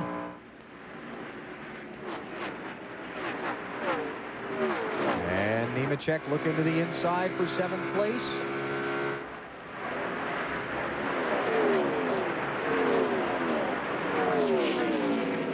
Oh, Johnson really drove down the corner, but did it stick well enough? Doesn't look like it. A little bit loose there, bobbled. Benny, you talked about Hendrick Motorsports perhaps having a watershed day where the engine department's concerned. So far, so good. All of them in the top 13. And just to button up the story I started to tell on Nemechek before about not having a ride yet, he's not out of this car for next year. He's not in this car for next year either. He's got the opportunity to try and prove himself in these remaining races this season, but he's got to do it quick. Rick Hendrick's going to have to make a decision sometime soon. Well, this helps. There's no doubt about that. He told us last week at Dover that he felt like that he would be able to compete here, and he is. Now, the caution before the one involving Sterling Marlin. All right, before we do that, Matt's got Sterling Marlin. Matt? Sterling just walked out of the infield care center. First off, are you okay? Because judging by what your crew said on the radio moments ago, it sounded like it was a pretty hard hit. Yes, probably. I don't know. It probably hit harder than Richmond, but I think it pulled some soreness out. So I'm not near as sore now as it was when we started the race. But, yeah, all the stuff done a good job inside the car, the Hutchins device. And I think a 99 got into us. I don't know, just hard racing, slow car. Checked up or something, he hit us. But they had a real good car. We was good as anybody, but Ryan finally got the car fixed, and it was really good on long runs. Just hated, hated the curves like that. Just hard racing part of it. Now, this morning we talked, you were so optimistic about getting back on track in the title chase. This has to be such a hard hit, Sterling. Yeah, it is. I mean, it really hurts today. I thought today we would, judge the way the car was running, we had a good top 5 car and was going to gain back a good bit. Mark was having trouble and make it outrun Tony and Jeff. Yeah, we'll just race hard. It's racing. It's part of it. This stuff happens, and we'll come back. What happened? Did your radio break because you gave your crew such a scare because they kept calling you and they never heard you call back? I don't know. Probably pulled it all loose again, and just couldn't hear. Good news. Sterling Marlin's okay. Marlin is out. Now the 10th car out of this race. He could finish as far back as 34th. And he was 81 points behind coming in, but of course the race still going on right now, and it's going to get a whole lot worse for him before the day's done because he's still showing in 27th place. Yeah, and he's going to lose several positions to these cars that have been in the garage area and back on the track making laps now.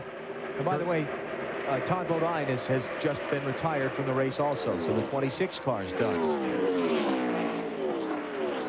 Matt? Well, Benny, not good news for Sterling Marlin's championship hopes. Lee McCall, the crew chief, told the team to start loading the car. There's just too much damage. Yeah, it looked like it was going to be awfully hard to get that one on the racetrack at any speed at all. Now, Dale Earnhardt Jr. started to say a minute ago, the caution before the one for the Sterling Marlin crash fell all the way back from 6th to 20th on his pit stop. Bill, what happened there? Well, they were working on a 4-tire change and then going to send Junior back out, but they had trouble getting the left front tire on because the hub kept spinning, and that problem on pit road led to this conversation between Junior and his crew. So, Junior, were you holding the brake pedal? Yeah. Can't put the stem tires on if you don't hold the brake pedal. The hub's spinning round and round. I can't line it up. You think I just forgot to hold the brake pedal 1 week?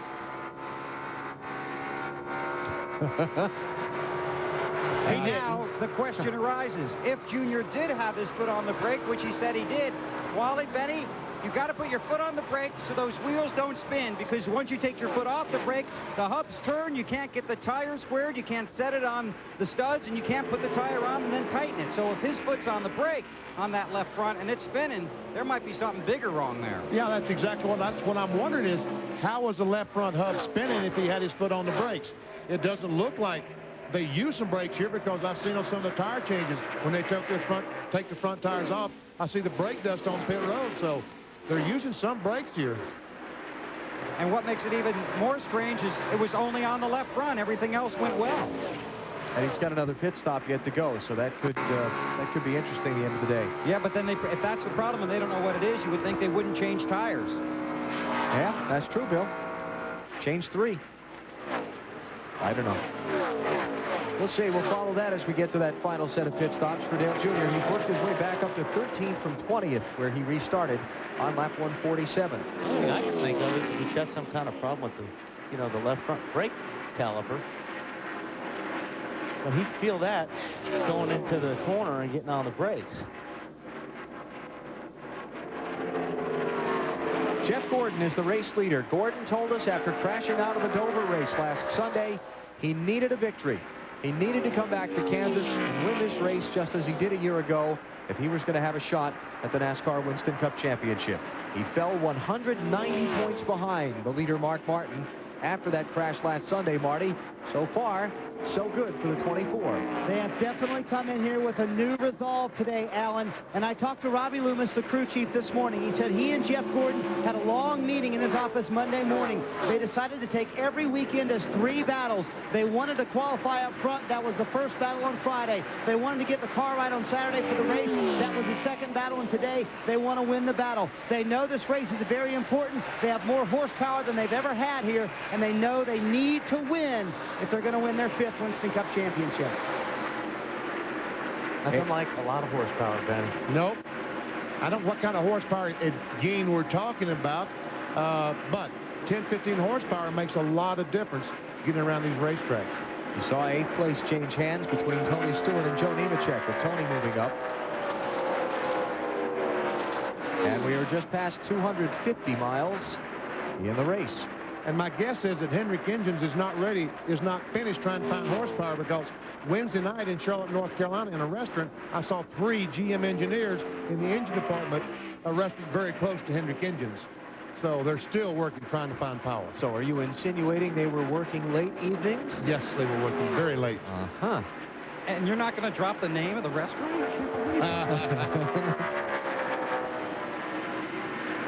Jeff Gordon leads just past 250 miles here at the Kansas Speedway, hoping he'll get another victory and be back in the high life again.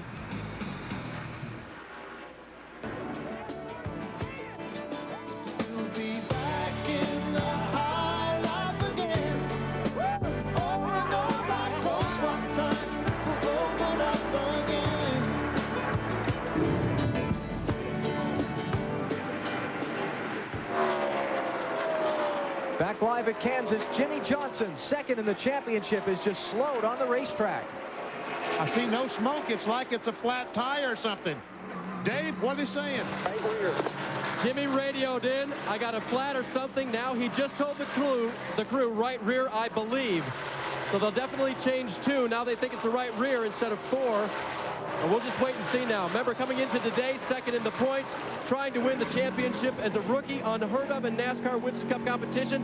They will clean his windshield as well, give him 2 tires to get off pit road. And leaving pit road, he spins the tires. Earlier today, Jimmy had trouble getting off of pit road, and he modified the way that he leaves. More RPMs, spinning the tires, and he leads cleanly this time. He's gone 1 lap down already. And they quickly hustle the tire away for a look by the team. They may have a leak, but BP, it wasn't flat. So we'll wait to see what they say after they put a gauge to it. All right, so Johnson has gone 1 lap down, and we'll check where he stands in things momentarily. So, how does that affect the standings? Well, Mark Martin all of a sudden is not looking too badly. Tony Stewart looking even better. Mark running 16th, Tony running 7th, Jimmy right now 23rd place, 1 lap down. Okay, so as we were saying, time for commercial break from Kansas. You're watching NASCAR on NBC.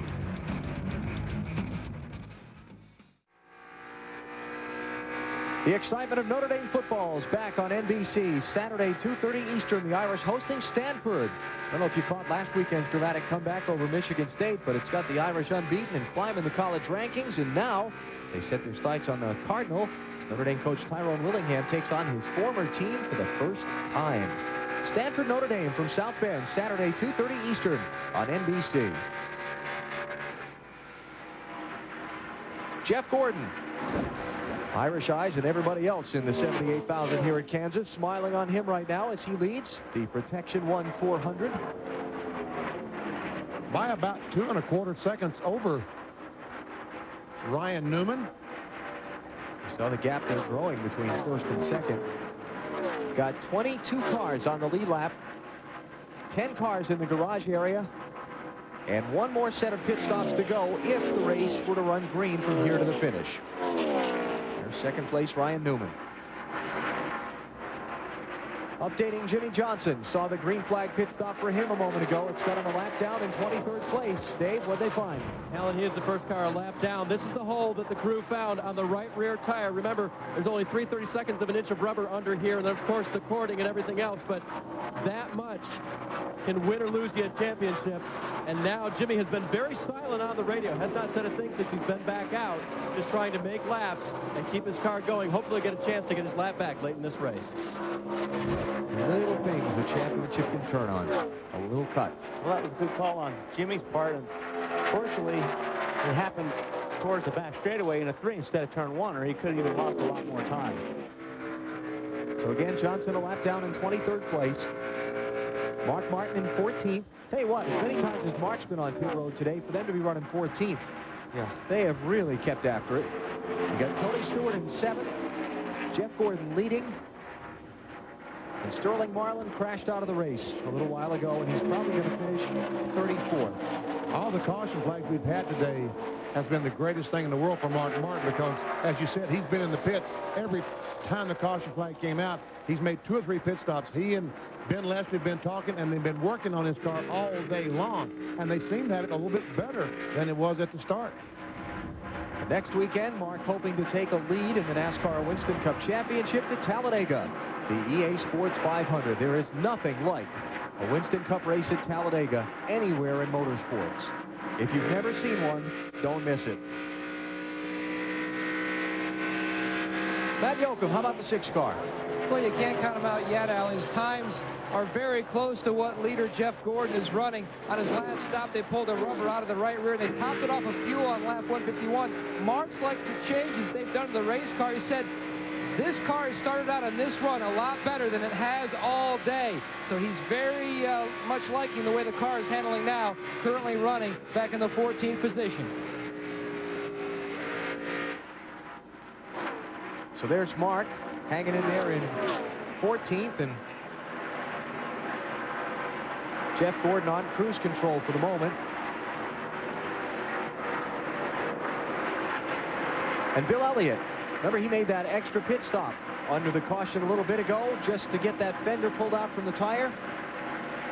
Marty's picking those spots back. He was 22nd when he came off pit road. Indeed, Alan, he did restart 22nd. He just took the 11th position on the racetrack. The car is very good. Bill has said nothing. Their goal now is they have to work through this traffic as best they can. They feel like this car can win the race. Look for this team to maybe try some strategy on the last stop. Maybe two, maybe no tires on this last stop. It's sitting here calculating fuel mileage in my head and so on, and if the race runs... That's trouble. Yeah, I know. The problem that Elliott and a lot of these guys have is... Thanks, Wally. You know, if this thing... he has to have a caution flag to have any kind of chance, because right now he's 18 seconds behind the leader.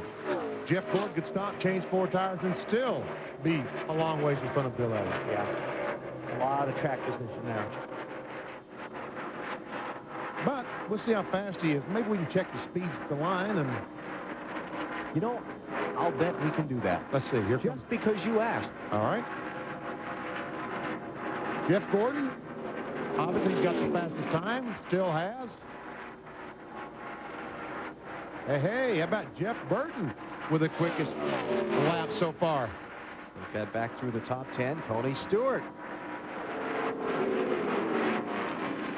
A lot of cars running fast all the way back to 8th, 9th spot. And this is going to slow the leader down some. He's caught by the end of the field, and he's working into some lap traffic now.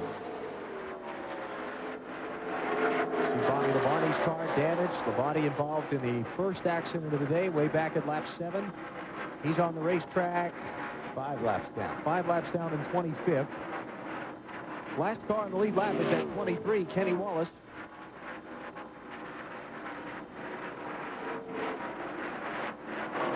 Here comes Mark going by John Andretti, taking another spot, moves him at 12. Tell you what, they pull a top 10 finish out of this today, they could really pat themselves on the back. It will have been hard fought, hard earned. Pit road and racetrack. Steady progress forward for Mark Martin. Now, back to my little fuel calculation thing I was talking about, Wally. Okay. And I did the numbers on paper just to make sure. They all stopped. The leaders did at lap 213. So if they run 70 laps from there, about the extent of the fuel window, that'll bring them all in. Let's check. They stopped at 143. 70 laps from there is 213. That leaves them 54 to go. You need a full fuel load for 54 laps. So I think we'll see about everybody take 4 tires in. So really, the strategy is going to be if there are cautions. Yeah. Yeah, if you're going to take the 2 cans of fuel, you may as well put 4 tires on.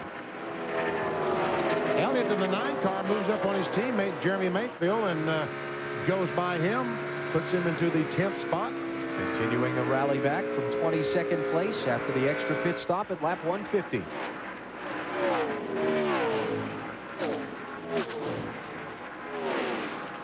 $78 laps to go. Make it 77 now. Jeff Gordon, Brian Newman, and the other front runners still with at least one more round of pit stops facing them that'll be coming up shortly. You're watching NASCAR on NBC.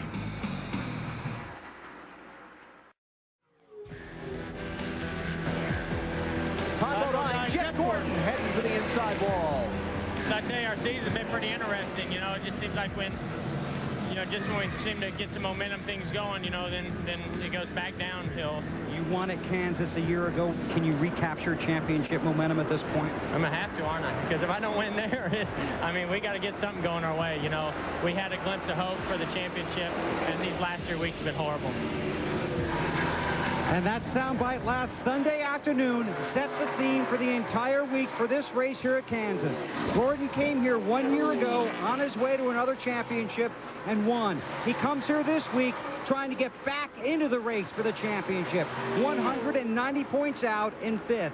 He said he has to do well here, has to be able to win on a track like this where he's run well his entire career. So far, Jeff Gordon is performing pretty well. Let's take you through the field, and by gosh, Gordon's the leader, and that means Snyder talks first.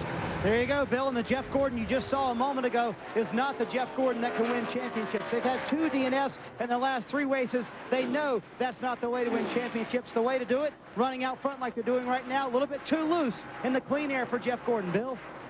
Ryan Newman looking for his second career win. This rookie's had an outstanding season. They took 4 tires on their last stop at 143. There was some thought that on their next stop they might not take any. Ryan's a little tight right now. The tire discussion continues. Marty? Kevin Harvick in third, fill-in crew chief Butch Hilton came on the radio, said let's add a ½ pound to that right rear tire, meaning he's a little bit tight. Kevin said make that a ¼ pound. We're really good, Butch.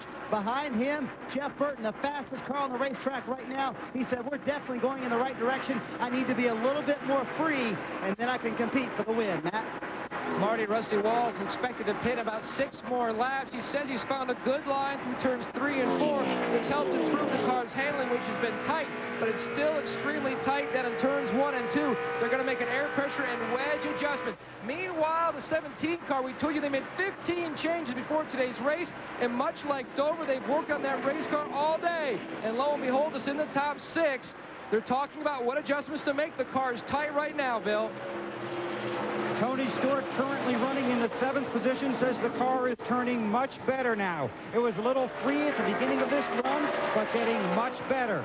Tony Stewart, coming off a big week after that grand jury in Tennessee, failed to return an indictment. Meanwhile, Dale Earnhardt Jr. had the trouble on pit road, go back to 16th in the field. Car's a little tight, and they will free the car up on the next stop. What this team needs is a good pit stop when Jr. comes down pit road. Burns? Johnny Benson has overcome a 2-tire stop that didn't work and a right rear tire rub. He now has a car that's just a little bit tight. They want to make a wedge adjustment when he comes in for his pit stop. Marty? Dave, remember Bill Elliott fixed that fender damage on lap 151, restarted 22nd. He has rocketed through the field. He is up to the 10th position now, about 21 seconds now behind leader Jeff Gordon. But the car is very good. Look for Elliott on pit road around lap 210. Matt? Mark Martin currently runs in the 11th position. We told you he was on the move, and he still is very happy with the car. Although he said it started to go to the tight side again. He and crew chief Ben Leslie are discussing what adjustments to make. Remember, they did come in and top it off, so they can go a little bit farther than most of the other competitors, Alan. All right, closing in on a set of pit stops here. Matt, for Mark Martin and Jeff Gordon and the other leaders. 66 laps to go. We are just inside the final 100 miles here at the Kansas Speedway today. Gordon leading Ryan Newman by 6.6 seconds. With Kevin Harvick an 8.3 second deficit behind, followed by Jeff Burton and Rusty Wallace.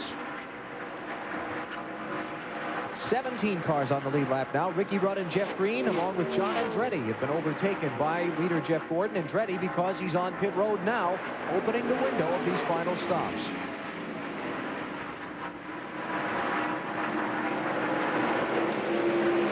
Jeff's car looks like we'll see Ricky Rudd just coming in the picture. Jeff Gordon passed him, put him a lap down just a moment ago, and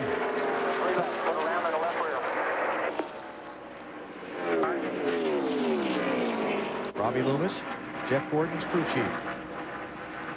When he says that, when he's passing that information along to the crew with 3 laps before their pit stop, is that also maybe a floater to the driver saying, hey, this is what we're going to do. If you've got any objections, better speak up now? Oh, absolutely. I mean, usually they'll ask the driver, what's the car doing? What do you want to do? And then discuss it. It depends on what the driver-crew chief relationship is. But, yeah, that's definitely, because if Jeff wanted more, he'd say it. And today we've given a lot of credit to the folks at Hendrick Engines for the fact the DuPont car is running this well. But I think we also got to give some credit to Robbie Loomis and the crew because, yes, they have more horsepower, but the car is handling beautifully. Rusty Wallace is in. 6th place car. Take that 5th place car. First of the leaders to make a move in, Matt. Trying to end that 54-race winless streak and also give Billy Wilburn his first win as a Winston Cup crew chief. They're going to make a wedge adjustment. You can see Doug Ingold using that wedge wrench. They're going to top him off with fuel. They also made an air pressure adjustment in the right rear tire. Rusty said the car was tight. Robbie Fuller finishes on the left rear, and Rusty's gone. Good pit stop, 14.5 seconds. Now, as you watch the scoring ticker across the top of the screen, and we go through this cycle of green flag pit stops, those who have come in, their names will change to yellow in color. So you can delineate those who have stopped and those who have not yet on this round of pit stops. Johnny Benson's in. Dave? Well, when Mike Kluka and Steve Jennebacher jump off the wall this time, remember that Steve, on the last stop, the tire carrier hurt his arm and they taped him up. He's back in the game. They will change 4 tires this time, get a wedge adjustment for Johnny. The car was a little bit tight. Marty?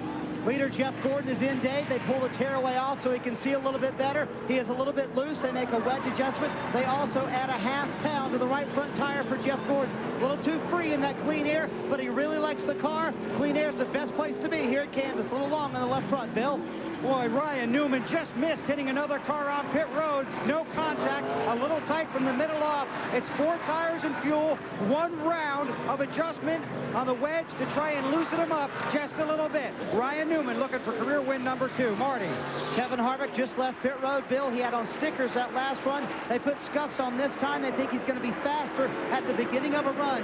1/4 pound in the right rear, a little bit long on the left rear tire, though, for Kevin Harvick. Lost some time. Dale Earnhardt Jr. is coming in. Jeff Burton is the leader. He has not stopped yet. Remember, Jr.'s team had the problem with the left front hub spinning around last time, Bill. And you can imagine the extra pressure on this crew to try and perform for Dale Earnhardt Jr. They're pitting, obviously, right now, an air pressure adjustment, 4 tires and fuel. They take the tearaway off the windshield, around to the left side, a little longer on the right rear than they would have wanted. Jack up on the left.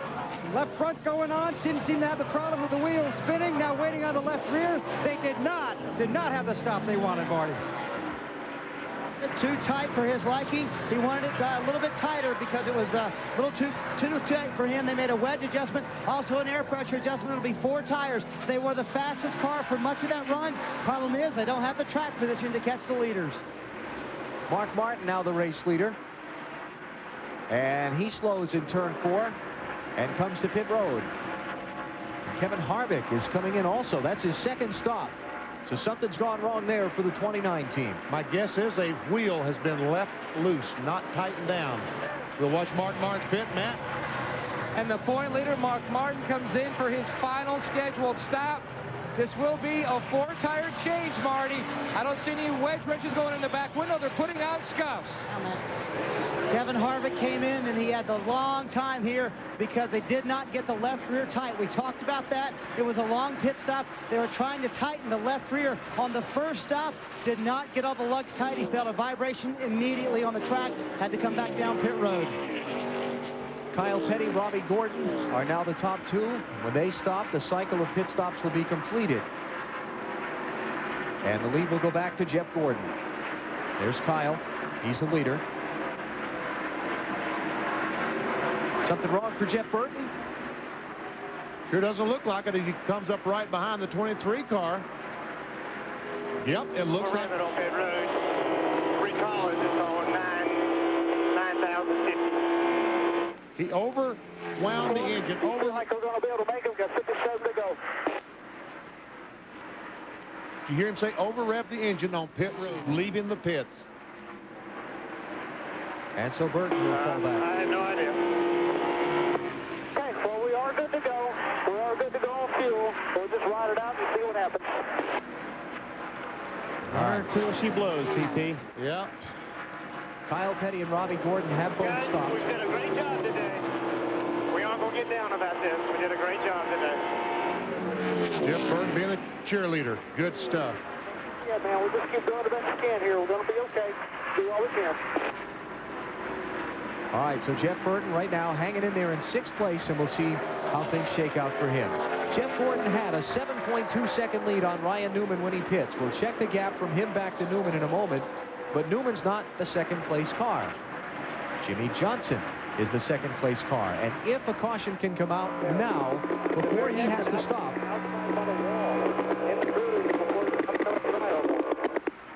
Do I hear some lobbying about debris going on there? No. If the caution comes out before he has to pit, that'll get him back in cycle with everybody. But if he has to stop, he's going to fall behind again. And yeah, here comes the inspector out of Jimmy Johnson's pit calling up the control tower. Tower of the 48 reports debris. Yeah. It's pretty hard to fool those guys when it comes to debris. Yeah. There better be evidence. They're looking, but I don't hear them seeing anything. Listen, I'm monitoring the radio traffic from the NASCAR control tower on their circuit, and word is track is clear. Well, it was a nice try. Hey. So, Jeff Gordon's lead on Ryan Newman, 6.3 seconds. He held just about all of his advantage.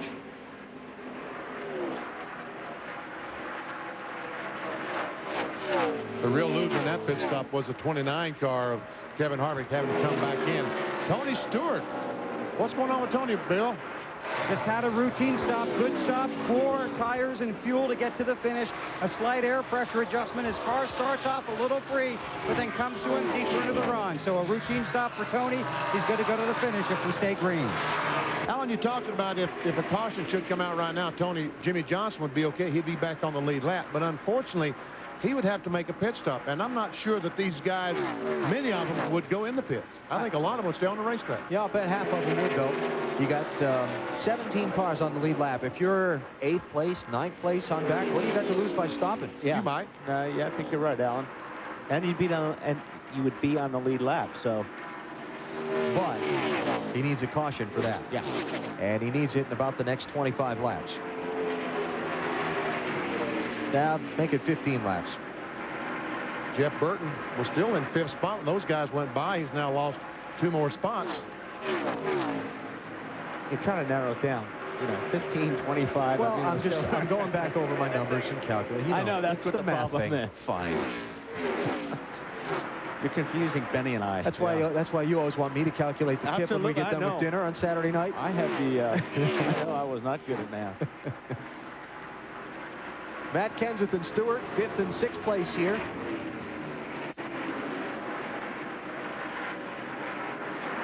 Boy, Tony's keeping that car out on the bottom of the racetrack. Yep. And Kenseth can't, so. I know one of those cars, DP, his front fan is dragging the ground in the corner. Last 7 races for Tony Stewart have been pretty good.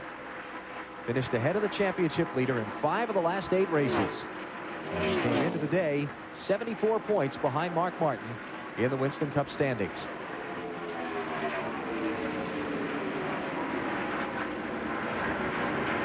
And he works and works and works on Matt Kenseth. You get one of these racetracks, Wally Bennett, that's kind of hard to pass on. And you really have to work hard to pick up a position on somebody when you're not clearly faster than they are. Yeah, I mean, what Tony's trying to do here is just try to get close enough to the rear bumper of the 17 car to get him moved up the racetrack like that and be able to drive underneath him. You got to get a guy loose here. If your cars are even, the only chance you have is to get a guy loose getting in the corner so he'll slide up the track. And hope that he can get close enough to you to repay the favor. Exactly. So Tony picks up 5th place and kicks Matt Kenseth back to 6th.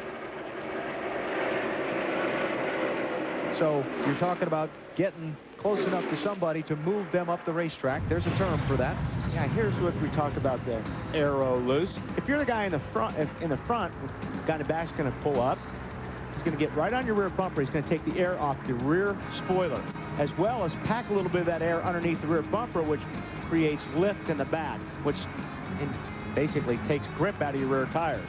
When that happens, when you get down the corner, the car in front of you breaks loose, and you get the spot. That's a little bit exaggerated, but that's a concept. 2nd place here. And Ryan Newman, Jeff Gordon is in some heavy traffic, but Ryan Newman has gained about 2 seconds on Jeff Gordon in the last few laps. Yes, he has. He's running a couple of tenths quicker a lap than Gordon, plus the traffic. What about the great Ray Vestas Rookie of the Year fight between these 2 guys? Unbelievable. And a good fight. Ryan Newman is in front of Jimmy Johnson for the Ray Vestas Rookie Award, but behind him in the NASCAR Winston Cup points. Yeah, and if you're not familiar with how the Rookie Championship works, your top 18 finishes count, plus you get bonus points for wins and top 10 finishes. Johnson has 2 more wins, but they've each got 17 top 10s. The difference is Newman has 13 top 5s to Johnson's 6th, and those bonus points for those finishes right now weigh in Newman's favor. Well, that was all she wrote. And that would be the 12th driver to fail to finish today if Burton's headed for the garage. High this year. Back of the truck, I guess. 14 for the Daytona 500. Come to our pit, across the start-finish line. Come to our pit. We'll pull in our pit, push you behind the wall, lift the hood. Come to our pit, then across the line one more time. And we'll actually just pull right behind the wall. Flag him in behind the wall, guys. Flag him in behind the wall right there. Right there. That'll cross the line. Well, they ran one more lap. Everyone they can. So Jeff Burton is going to get 224 laps out of it today. And Jeff Gordon, as we check speeds at the line, let's compare Gordon and Newman once again. Gordon working that heavy lap traffic. Yeah, but he's still, Look at that. 3 miles per hour almost. Ryan Newman was faster than Jeff Gordon as Jeff tries to wade his way through that traffic. But Ryan's going to have to contend with that traffic too eventually. Marty, have they said anything in the 24 pit? Yeah, remember, Benny, when we told you earlier about midway through this race, Jeff Gordon said, I'm worried about leading because anytime I get clean air, my car gets too loose. That's coming to fruition right now. Jeff said the car is extremely loose. He can barely handle it. He said it's junk right now, as a matter of fact. And if it goes like this, green like this, Ryan will catch us, and it'll be very hard for us to win the race right now. He's asking for lap times from Newman and interval updates so he can keep up with how well Ryan Newman is running. And right now, Newman is running a lot faster than Jeff Gordon. But these cars will, the crews tell me, the crew chiefs tell me, they will get faster. They will lose some of that loose feeling every lap that they run. They'll pick up a little bit more push. Well, he's got 42, about to be 41 laps to go. Remember I talked about his lead was 7.2 seconds before the pit stop. It was just a little over 6 seconds after the pit stop. 2.5 now. Newman is closing. Now the question will be if Newman can get through this traffic better than Jeff Gordon. All right, let's take a break. 41 laps to go here in the Protection 1 400 for the NASCAR Winston Cup Series at Kansas Speedway. You're watching NASCAR on NBC.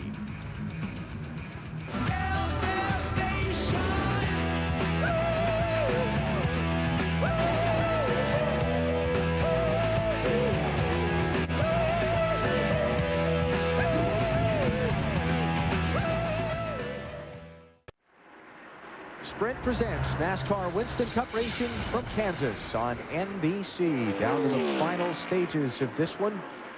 About to hit the 350-mile mark of today's 400-mile race. Jeff Gordon trying to bolster his championship hopes after a few tough weeks at Richmond and at Dover. He's out in front here today, but Ryan Newman's trying to close in from behind.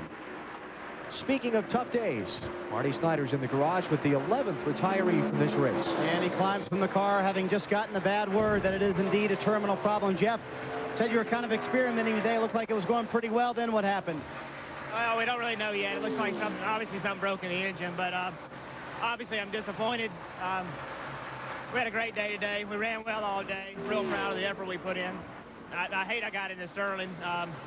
I know people are going to say that I'm Mark's teammate and I did that on purpose, but people know me better than that, and I hate that happened.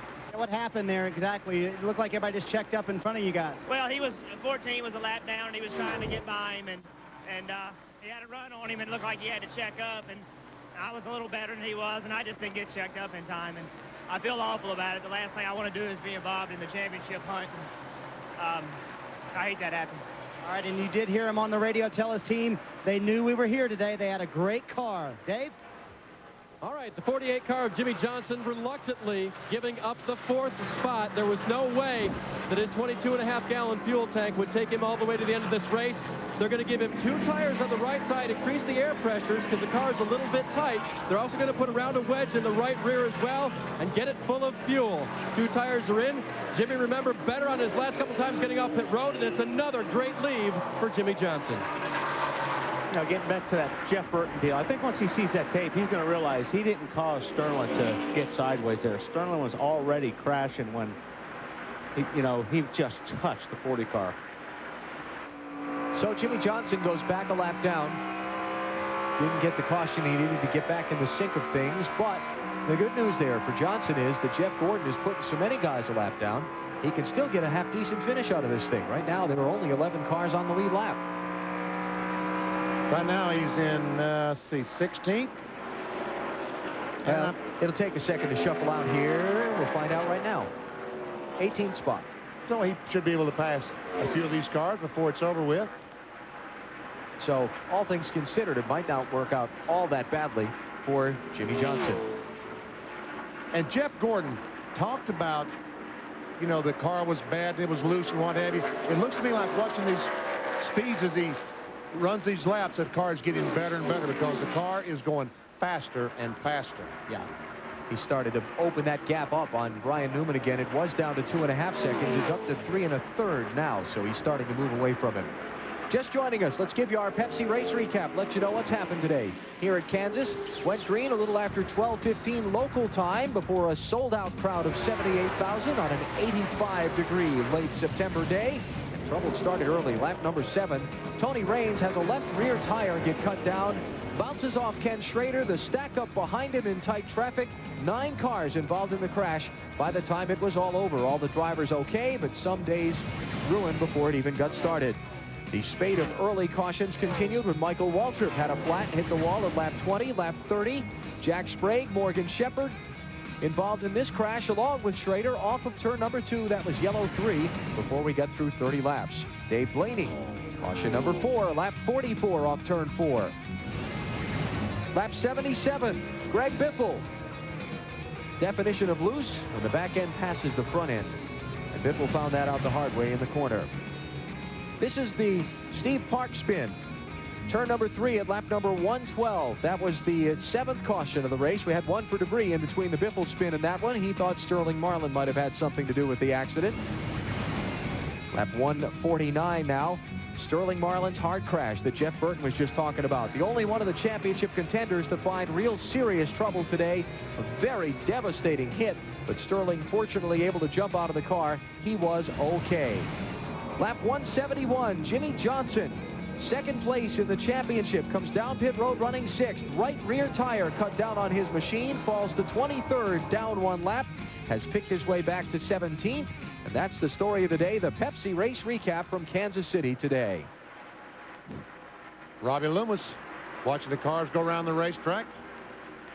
Crew chief for Jeff Gordon. And watching the laps run out. Let's see, guys out of the race. Just to follow up on the recap. Hey, there you go. 7 crashes today. Not as bad as last year's race when there were 13 caution flags, but we're not done yet. There's still time. Cars out of the race. To follow up on the recap, Jeff Burton, engine problem.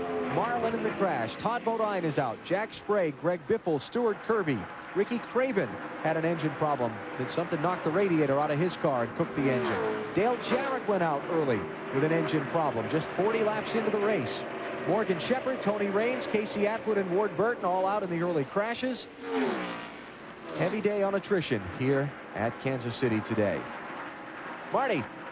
Alan, this 24 bunch wants to win today very badly for several reasons. First of all, they want to vindicate themselves from their poor runs the last few weeks. They want to get back in the championship hunt, and they also want to prove that this is a very deep race team. For the first time in almost 4 years, they are racing without their former chief mechanic, Tony Gibson. He will now be Steve Park's crew chief starting very soon.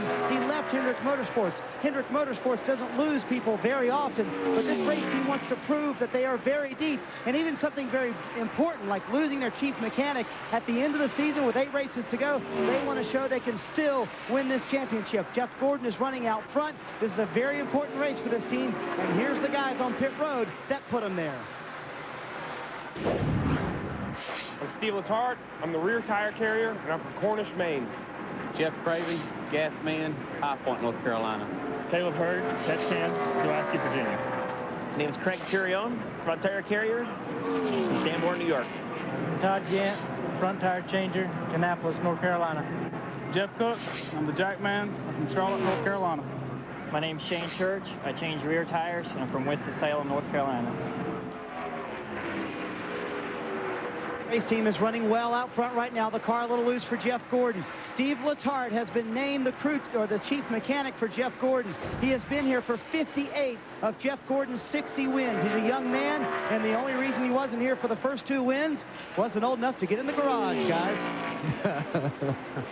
Marty, what are they saying about the car? Is the car getting better as they put more laps on it? It is still loose, BP, but it is coming to him. They're concerned, though, that Ryan Newman may be a little better at the end of this run. We'll have to see. The car is still loose, but it's still the fastest car out there. So by far the fastest car out there. Yeah, he ran 0.3 of a second faster last lap than Ryan Newman, and that deficit for Newman on Gordon has grown to 4.5 seconds. So if he's got something, he better find it fast or hope for a caution flag that gives him another shot. What's going on with Mark Martin? He was up to 9th place. He's fallen back to 10th. Almost a full lap behind leader Jeff Gordon. We're telling them, pal. I don't know. We've seen 2 of the Roush cars have engine problems today. Kurt Busch broke a rocker arm very early on. that lap, he was way off the pace. And then the 99 car, Jeff Burton, had an engine problem just a few laps ago. Mark's last lap there was a 33.8, so that's about 0.8 of a second off of what Jeff Gordon's running right now. The inspector, I think, in Mark's pit just radioed in the control tower and said there's something down in the backstretch. I saw it earlier when our camera was back there. It looked like there was something laying in the backstretch. And that's what Mark is saying on his radio, and his crew chief is working the official in the pit wanting the debris caution. There it is right there. Yep. Oh, Jeff Gordon doesn't want to see this. No, he What does is it? not. Is it metal? Is it rubber? Yeah, we can't tell from here. It could be a piece of tape. It could be, doesn't look like a piece of metal, but that's what Mark is seeing. And the caution is going to come out for that piece of debris. Down for debris off of turn 2. And as they say, this changes We got to tighten everything. We've adjusted air pressure big time in the right side and a couple rounds in the left rear. Dick, well, give me one more pound in the right front and a pound in the right rear from where we're at there.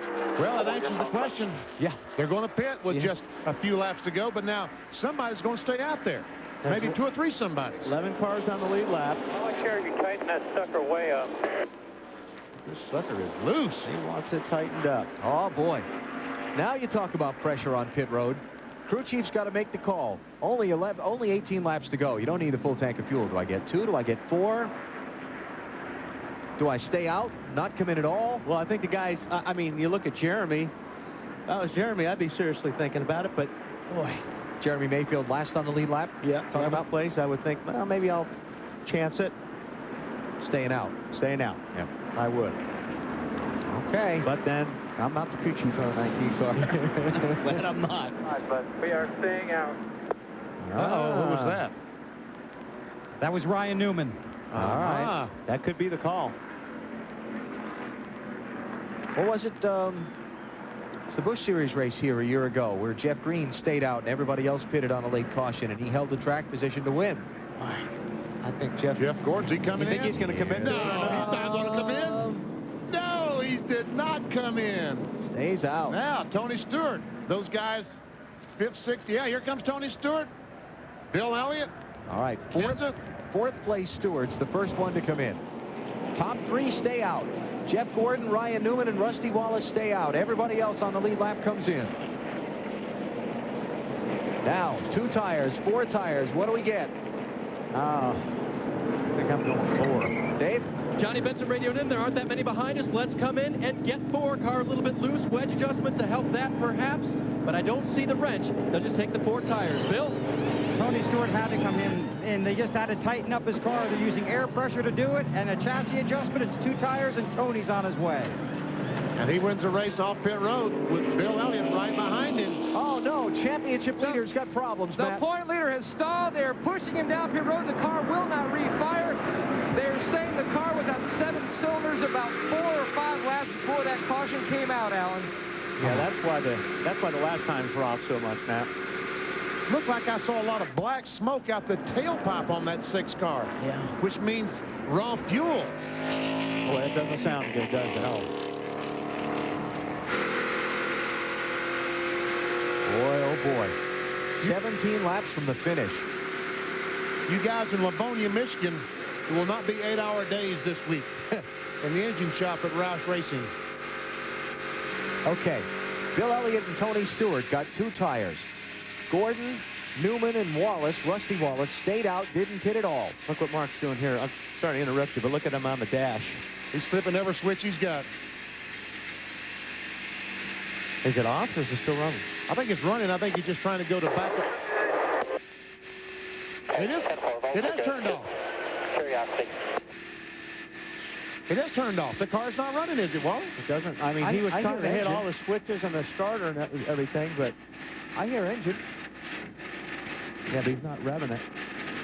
He's under caution, though. But he's right back here. He's slow. Very, very slow. There he comes. Man, can you believe? He's trying to start the car.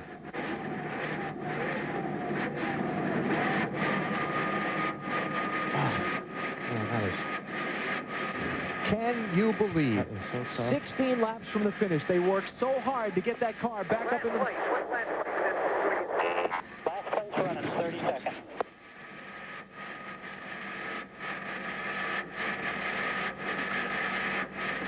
Oh, Matt, they've got to be heartbroken. The car is not fired. They're pushing it behind the wall. You could hear Mark ask how many cars are still running.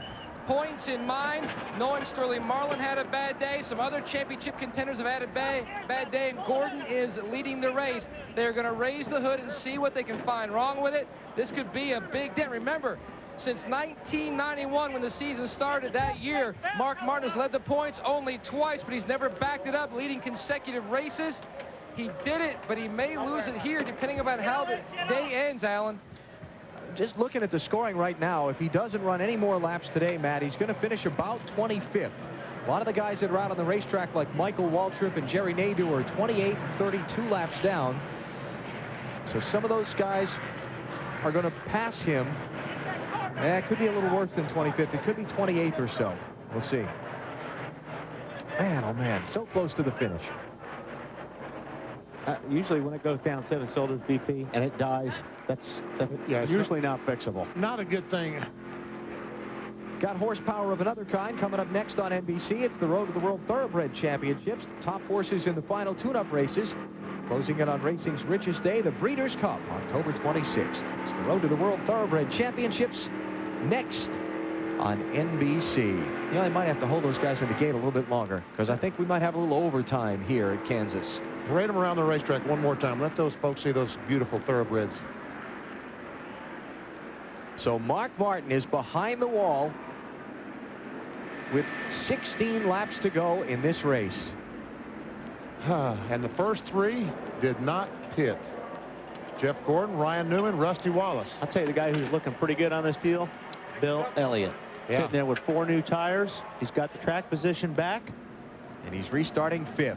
Here they come for the restart. There'll be 14 laps to go. The first 3, Gordon, Newman, and Wallace, did not pit. Then Stewart and Elliott took 2 tires. Oh, he did? Elliott took 2. Okay. Matt Kenseth has got 4. He's in 6th place. How about some drama for the finish of this one?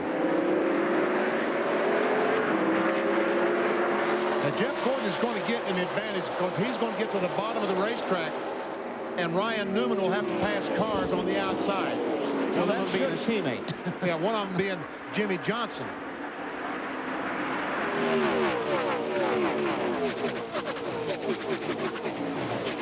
And the old saying, cautions breed cautions. The field tightly bunched together. Things could go wrong for somebody in a hurry here. Almost did there. Yes, they did.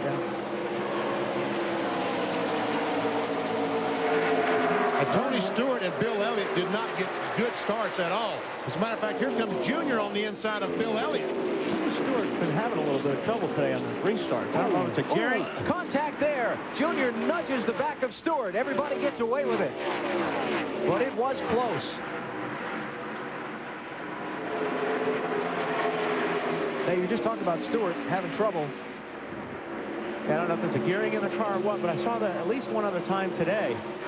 And Tony still is losing spots as he goes back. And remember, Tony Stewart, 3rd in the championship coming into the race. He's got to make sure this gets to the finish after Martin had his problems. He's very loose. 20 is very loose. And I'm sure with the tire change that they made, they took tires. They took 4 tires, right, Alan? And everybody comes. No, just 2. Yeah, they took 2, right. All right. And he's gone back as far as he can go. I mean, he's back to 10th spot. And right now, only 10 cars in the lead lap. Yep. Wow, look at this. If the race ends as they run now. Remember, Jimmy Johnson is a lap down in 11th place. Mark is behind the wall. Mark's going to lose a few more positions, though, if he doesn't get back on the track, so it is likely that we'll have a new championship leader at the end of the day. Jeff Gordon got away. All right, Matt. They are saying the car will not turn over, Alan. Junior, any idea? It's something in the valve train. We're not real sure. It's got something wrong with the valve train. Upper end, that's all I can say right now. Jeff Paxton, one of the lead engine tuners at Roush Racing. They have pushed Mark Martin's car back to the garage. He is done for the day. Now it's a matter of where he finishes. And with so many cars having spent time behind the wall, we'll have to wait till the end to be sure, but it's probably going to be 25th or worse for Mark. And all those cars that stopped are not able to make any progress whatsoever on Jeff Gordon, Ryan Newman, and Rusty Wallace, the three guys who stayed on the racetrack. And so the call by Robbie Loomis to leave Jeff Gordon on the track, maybe our Autotrader.com move of the race. So far, he's still the quickest car on the racetrack. And we could see that they were really indecisive on that move. Jeff wanted, he started to, and at the last second, they decided to stay on the racetrack. And right now, with just a few laps to go, it certainly looks like the right move. Marty, Robbie's got to be a little nervous right now, huh? Well, I don't know if how fast he chews gum is any indication, but he's chewing the gum pretty fast. Is that your call or Jeff's call to stay out? That was all Jeff Gordon right there. I was going to put right sides on. The thing hadn't been going good on restarts. He swung back out there on the racetrack, so he had a lot of confidence being out front. Can he keep the 12 car back there, Robbie? Tell you what, we're just saying our prayers right now. You know, we got about 7 to go, 7.5 to go. We'll see what happens here. And since they've restarted, Jeff Gordon has said nothing. Bill? With Matt Borland, crew chief for Ryan Newman, you stayed out. Can you catch the 24? It doesn't look like it right now. We're going to do everything we can, but he's a couple tenths quicker than us. But the guys have done a great job today. Ryan's done a great job. We'll just have to see what happens in the last few miles. Matt? Well, we've caught up with Mark Martin back at his transport, and you're trying to smile, but what a tough disappointment, Mark. Yeah, I thought we were going to finish this bad, but run that bad. We actually ran real good on the long runs. We were just pitiful to start. And, man, we were looking at a real sweet finish there, but we couldn't make it all the way. And not for any abuse on our stuff, man. We babied that thing all weekend. Never turned at any RPMs or whatever. So it just made up its mind it wasn't going to go that far, and it didn't. Thank you, Mark. Mark Martin out, caution flag out. Multi-car accident, turns 3 and 4. And Jeremy Mayfield, Ricky Rudd, Johnny Benson's in it, and Jimmy Spencer. And JB, we got a little fire back there in the back, so if I were you, I think I'd be getting out as quick as I could. Now, we just took the 6th lap to go, Mark. Leaders are going to come back around to 5 laps to go. And they're going to put the red flag out when they get down to turn 1. They're going to gather the field up behind the pace car and red flag this race, and they're going to rack them up again for another shot at the finish. Wow. Same thing that happened a year ago in this race, guys. Red flag at the end. Yep. There's Mayfield. Ricky Rudd, some of those cars really hit the wall hard up there in 3 and 4. And some of these guys were guys that were on the lead lap, like Benson, and in position for a good finish. Well, the Rudd's car's rolling. I thought that must have him confused with someone else. Yeah, it's Spencer's car. It's the other one I think you're looking at.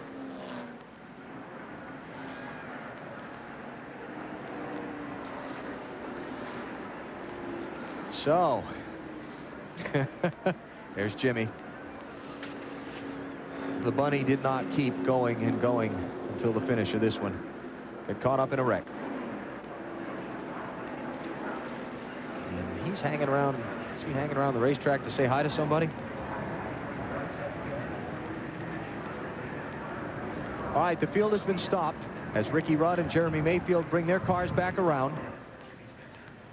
And we are under the red flag with 5 laps to go. See Rodney Wise holding that red flag, signifying to all the fans that they are going to see this thing end on the green. Benson under Spencer. Yeah, Benson looked like he slid up the racetrack and caught the left rear of Jimmy Spencer, and then everybody else, or a few of them, didn't have anywhere to go. Looked like Johnny was chasing up the racetrack a little bit, and unfortunately Spencer was there. I saw the 28 car go up and hit the wall, and I just caught it out of the corner of my eye. I thought he really pounded it, but Benson was the one the back end gets in so heavily on.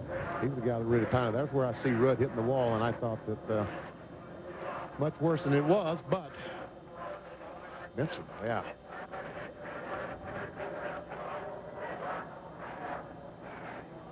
Jeremy gets in the back of Johnny. John Andretti just barely gets through Tony Stewart.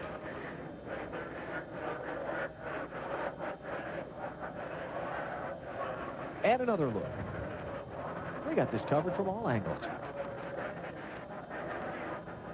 Looks like Benson would have got away with it if Jeremy was there. Wrong place, wrong time for Jeremy and Ricky. Well, let's try.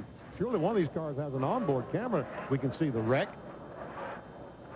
Huh. Jeremy makes it. He almost cleared it.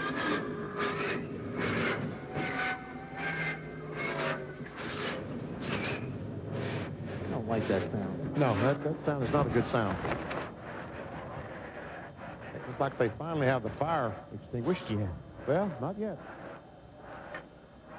A couple of badly damaged race cars heading back to the garage, adding to the attrition list. So we're under the red flag with 5 laps to go. Red flagging these races been debated back and forth by some of the drivers over whether they like it or whether they don't like it. This is definitely the way to go. I think so. I mean, you got 5 laps. That's enough laps. All these people are here to see the race end under green. They didn't sit here all day for, to finish under the yellow. So this is definitely the right call. But I mean, folks, Jeff Gordon doesn't want to see this. But it's still the right call. And folks would say, why don't they just run more laps? Well, that's kind of hard to do, to run more than 267 laps or whatever the prescribed distance is for a race. Remember, red flag is probably the best way to do it. Remember back at Daytona, the Pepsi 400, when the race did end under the caution flag and the fans littered the backstretch with debris while the drivers were running around to the checkered flag, because they expect now these races to be red flagged, and that one wasn't. And trust me, next year if the Pepsi 400 goes up to exactly the same situation, it will be red flagged. NASCAR's reason for not red flagging that race was that there weren't enough laps left to stop the race, properly restart it, and have more than a 1-lap shootout to the finish. Yeah. The fans don't know that, though.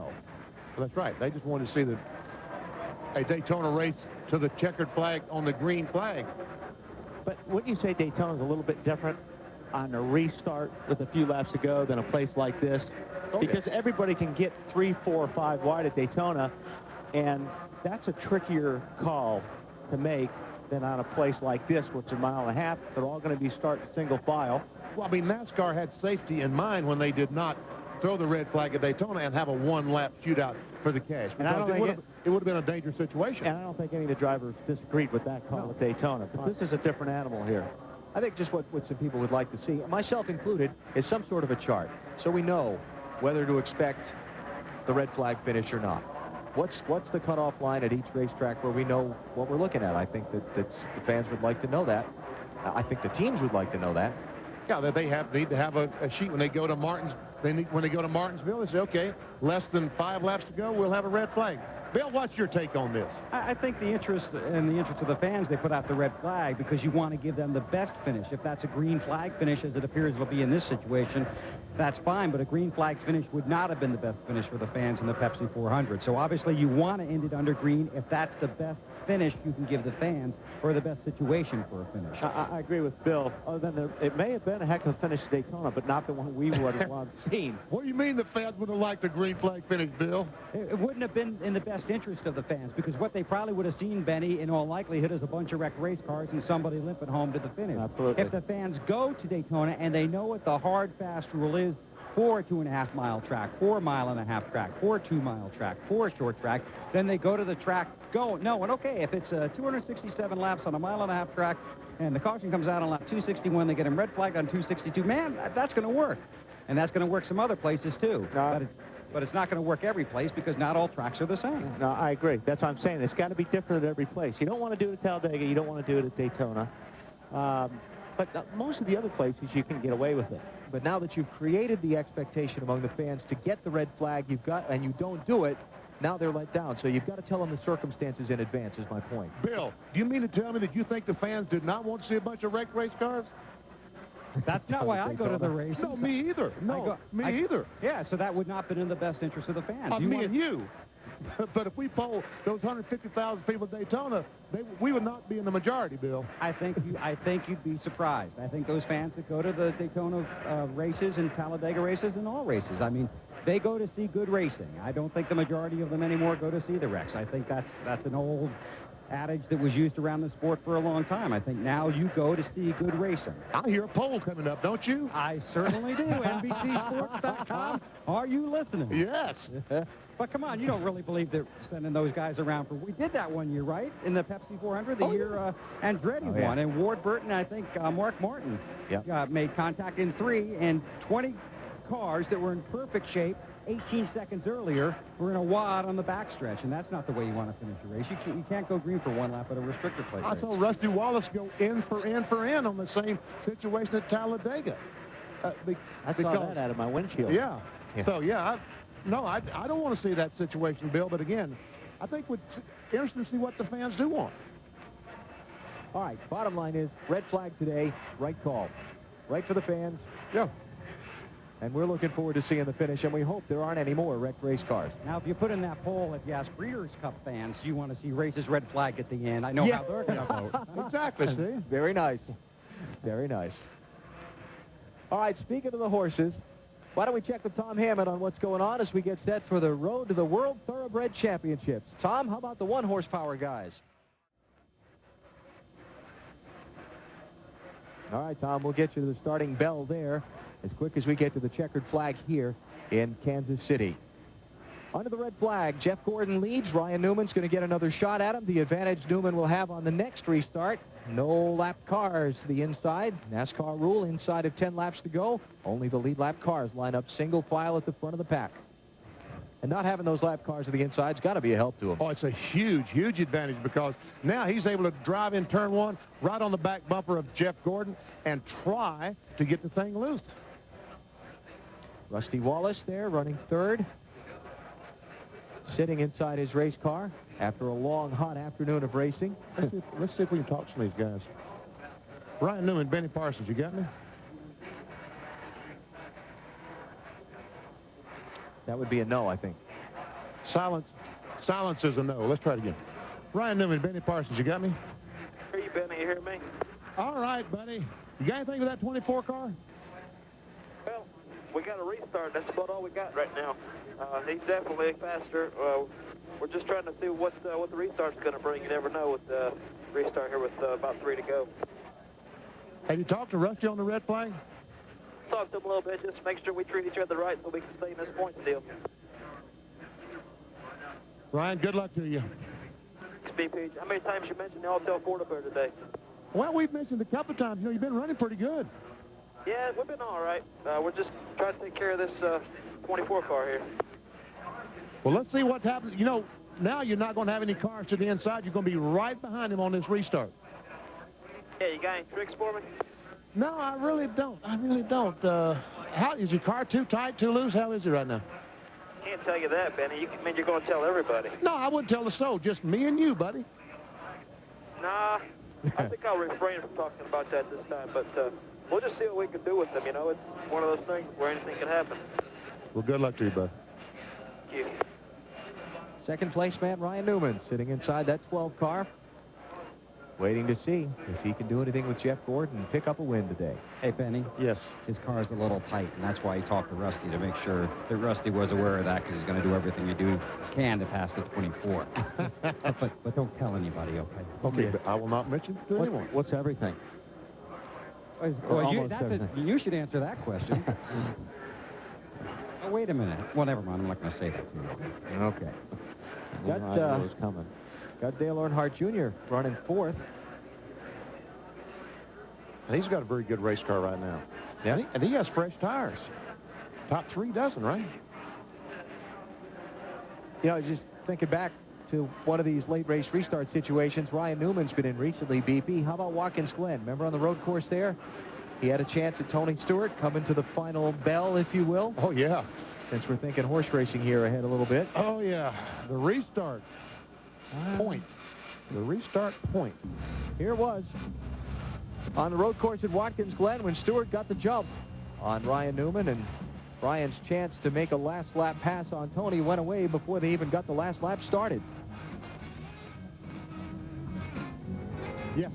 Tony Stewart goes down and comes off turn 11 with the win. And Ryan Newman not able to gain any, but looked like he stayed about the same thing. I don't think anybody else would have done anything different. There you see, there's the cone. But Wally, that's right. But it's a rule. Yeah. It's a rule. And you got to abide by the rules. That's how the society, that's how we get by. We all follow the rules. Some of us. Benny circled the cone. That's for our benefit on the outside of the fence. On the inside wall, there's the cone. There's what, here's what the driver sees. Don't fight over the telestrator, boys. The double red line. That's what the driver sees. That's the point that the leader, somewhere in the area of that. Now, again, it's not that specific. It can be here, here, but NASCAR does not want to see it back here because yesterday in the NASCAR Busch Series race, someone was black flagged for not following the rules, Wally. Rule says in the vicinity of... Remember. Jamie McMurray. Terry, that's it. In the vicinity of the double red lines on the outside wall. Marty, what do you got? Well, in the race car, Alan, Jeff Gordon is not feeling so hot. Actually, is feeling very hot. The heat is getting to him. It was getting to him before the red flag, but now that he's had to turn off his car, he no longer has air conditioning. So what he's done is he's taken off his helmet, so it's kind of laying on his Hans device behind Jeff Gordon. He is very hot in the race car, and it's starting to affect him, so that may play a factor here at the very end of the race. Yeah, that car we call like heat soaking. Everything hot in that car now is stopped and is just coming straight up inside that race car. That's all he's feeling is the heat. It is hot up. There we go. There we go. Start them up, boys. All right, drivers being told to fire up the cars. Now, next question before we get to the restart. Anybody going to hit? No. I don't think so. They're going to start with 3 laps to go. 9 cars on the lead lap. Tony Stewart might. Stewart's back in 8th. Dave? Well, a guy with a car that may not win today actually does not have much of a chance to win, but has a lot at stake is the 48-car crew chief by Chad Knaus. And I want Chad to weigh in on the red flag situation here. This probably may affect you guys as much as anything, this red flag. What do you think about this policy? It's a touch and go. If you're sitting second on the racetrack, of course, you want the red flag to come out. If you're leading, you don't. The problem that I've got, especially on a track like this or a track like Talladega, it just bunches everybody up. Everybody gets real excited and amped up, and, you know, that's when accidents happen. So, you know, hopefully we can get this thing done, 5 green laps, and, you know, just be done with it and go home. On balance, if you come out of here the points leader, are you going to be happy with today? Yeah, you know, we definitely had the low Chevrolet fast enough where it could have won the race. And it's disappointing that we cut that right rear tire down, but that's part of the game. We haven't had any tire trouble all year. We think we cut it when we were leaving the pits, but Jimmy was doing his burnout, and it just developed into a bigger cut. Yeah, if we walk out of here in the top 10, I'm going to be happy because our goals are only the top 15. So, you know, we definitely met our goal. All right, Jimmy's car right now sits, as I look at the screen here, 10th, 1 lap down, guys. All right, 9 cars on the lead lap. Here they come to the open pit road and the 1 to go signal. All right. Do we have any takers? First and second are gone by. Is that Elliott or Elliott? Yep. Bill Elliott? Bill Elliott's coming in. Tony Stewart is not going to stop. Yeah. Just Elliott. That's it. Bill's the only one. He was 7th. And he's going to come down pit road. Now, Jeremy Mayfield is also on the lead lap. He's got that damaged nose to his car, so even if he pits, he's not a factor over these final couple of laps. I don't think Tony's car was very good on new tires, so he probably decided to stay out because he figured if I come in and put new tires on, I'm going to be slipping around for 4 or 5 laps. All right, they're going to get the green next time by. Yep. 3 laps to go. Now, NASCAR, just before they rolled the field off from the red flag, warned the Jeff Gordon, Ryan Newman, and Rusty Wallace teams to tell their drivers to stay closed up together. No games on the restart. Restart where you're supposed to, and I'm paraphrasing, but okay. They gave them the warning. Okay. If I remember correctly, those warnings were issued at Watkins Glen, weren't they? Yeah. Yeah, but I think they're going to come down on them a little bit harder this time. They're passing that warning on all the way through the lead lap, guys, right now. and trying to get Bill Elliott into his spot in line because he's a lead lap car. He comes up front. And next Sunday, Talladega. Need we say more? If you're a NASCAR fan, you know. Greatest show on wheels, 12:30 Eastern Time next Sunday on NBC. 3 laps to go will be the restart. Dog tracking in a 1 there on the apron, BP. It's Ricky Rudd. He's got that damaged car from the wreck. All right, here they come. Watch for the restart. Jeff Gordon and Ryan Newman. Green flag is up. That was a pretty good restart, Benny. Yes, it was. Pretty fair and square. Little block in there. Earnhardt Jr. blocking Kenseth.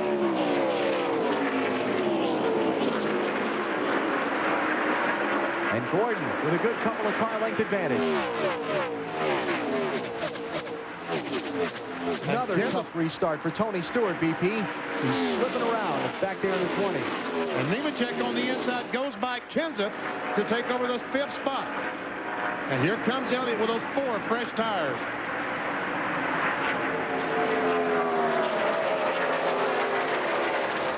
To go. Jeff Gordon going to make it around less than 3 miles now to try and pick up another win and bolster his chances for the NASCAR Winston Cup Championship. Mark Martin is out. He's going to finish 25th today. Sterling Marlin's going to finish 33rd. If Jeff Gordon's car is as loose as he's been saying, he does not want Ryan Newman to get close to him because it will get looser and looser. Jeff Gordon's got one eye on the racetrack and one in the mirror right now. Here they are, white flag, final lap at Kansas. Jeff Gordon came to this race 1 year ago and picked up the victory. Was part of his stretch drive toward winning the NASCAR Winston Cup Championship. After not finishing 2 of the last 3 races, a Dover crash a week ago and a Richmond engine failure. He said he needed a strong run today to get back in the title fight. He's done it. Jeff Gordon wins the Protection 1 400 at Kansas. His 3rd win in the last 6 races and his 2nd straight at the Kansas Speedway.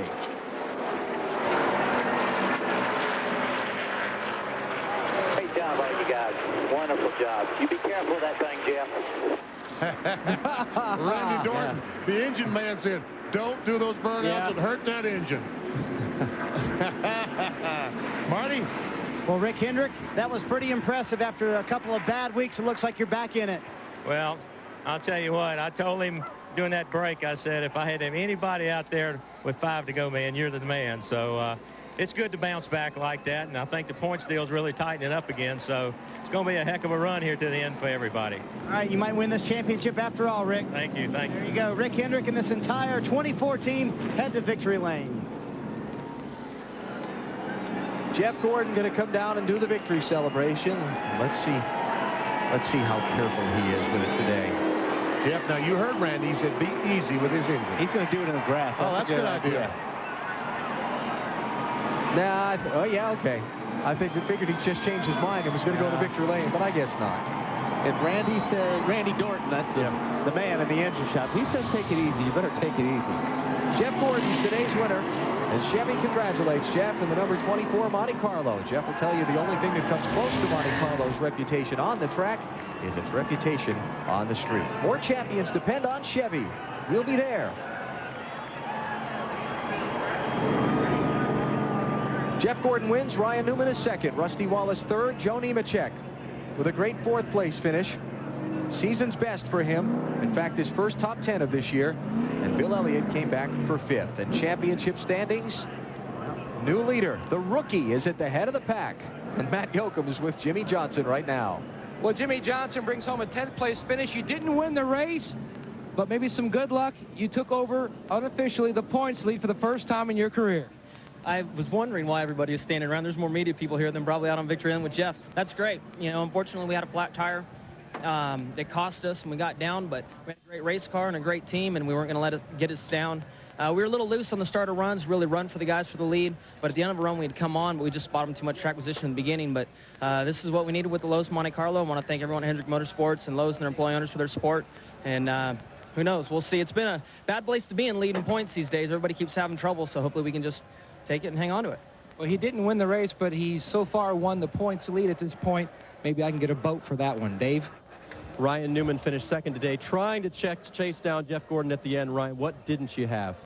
Just speed. I mean, it was fast. Clean air's so huge here, as you saw. We struggled. Both Jeff and I struggled back in the pack, and once we got up front, we were fast, and we could stay there. And this is a good run all day for the Altel Ford. You know, happy to finish second.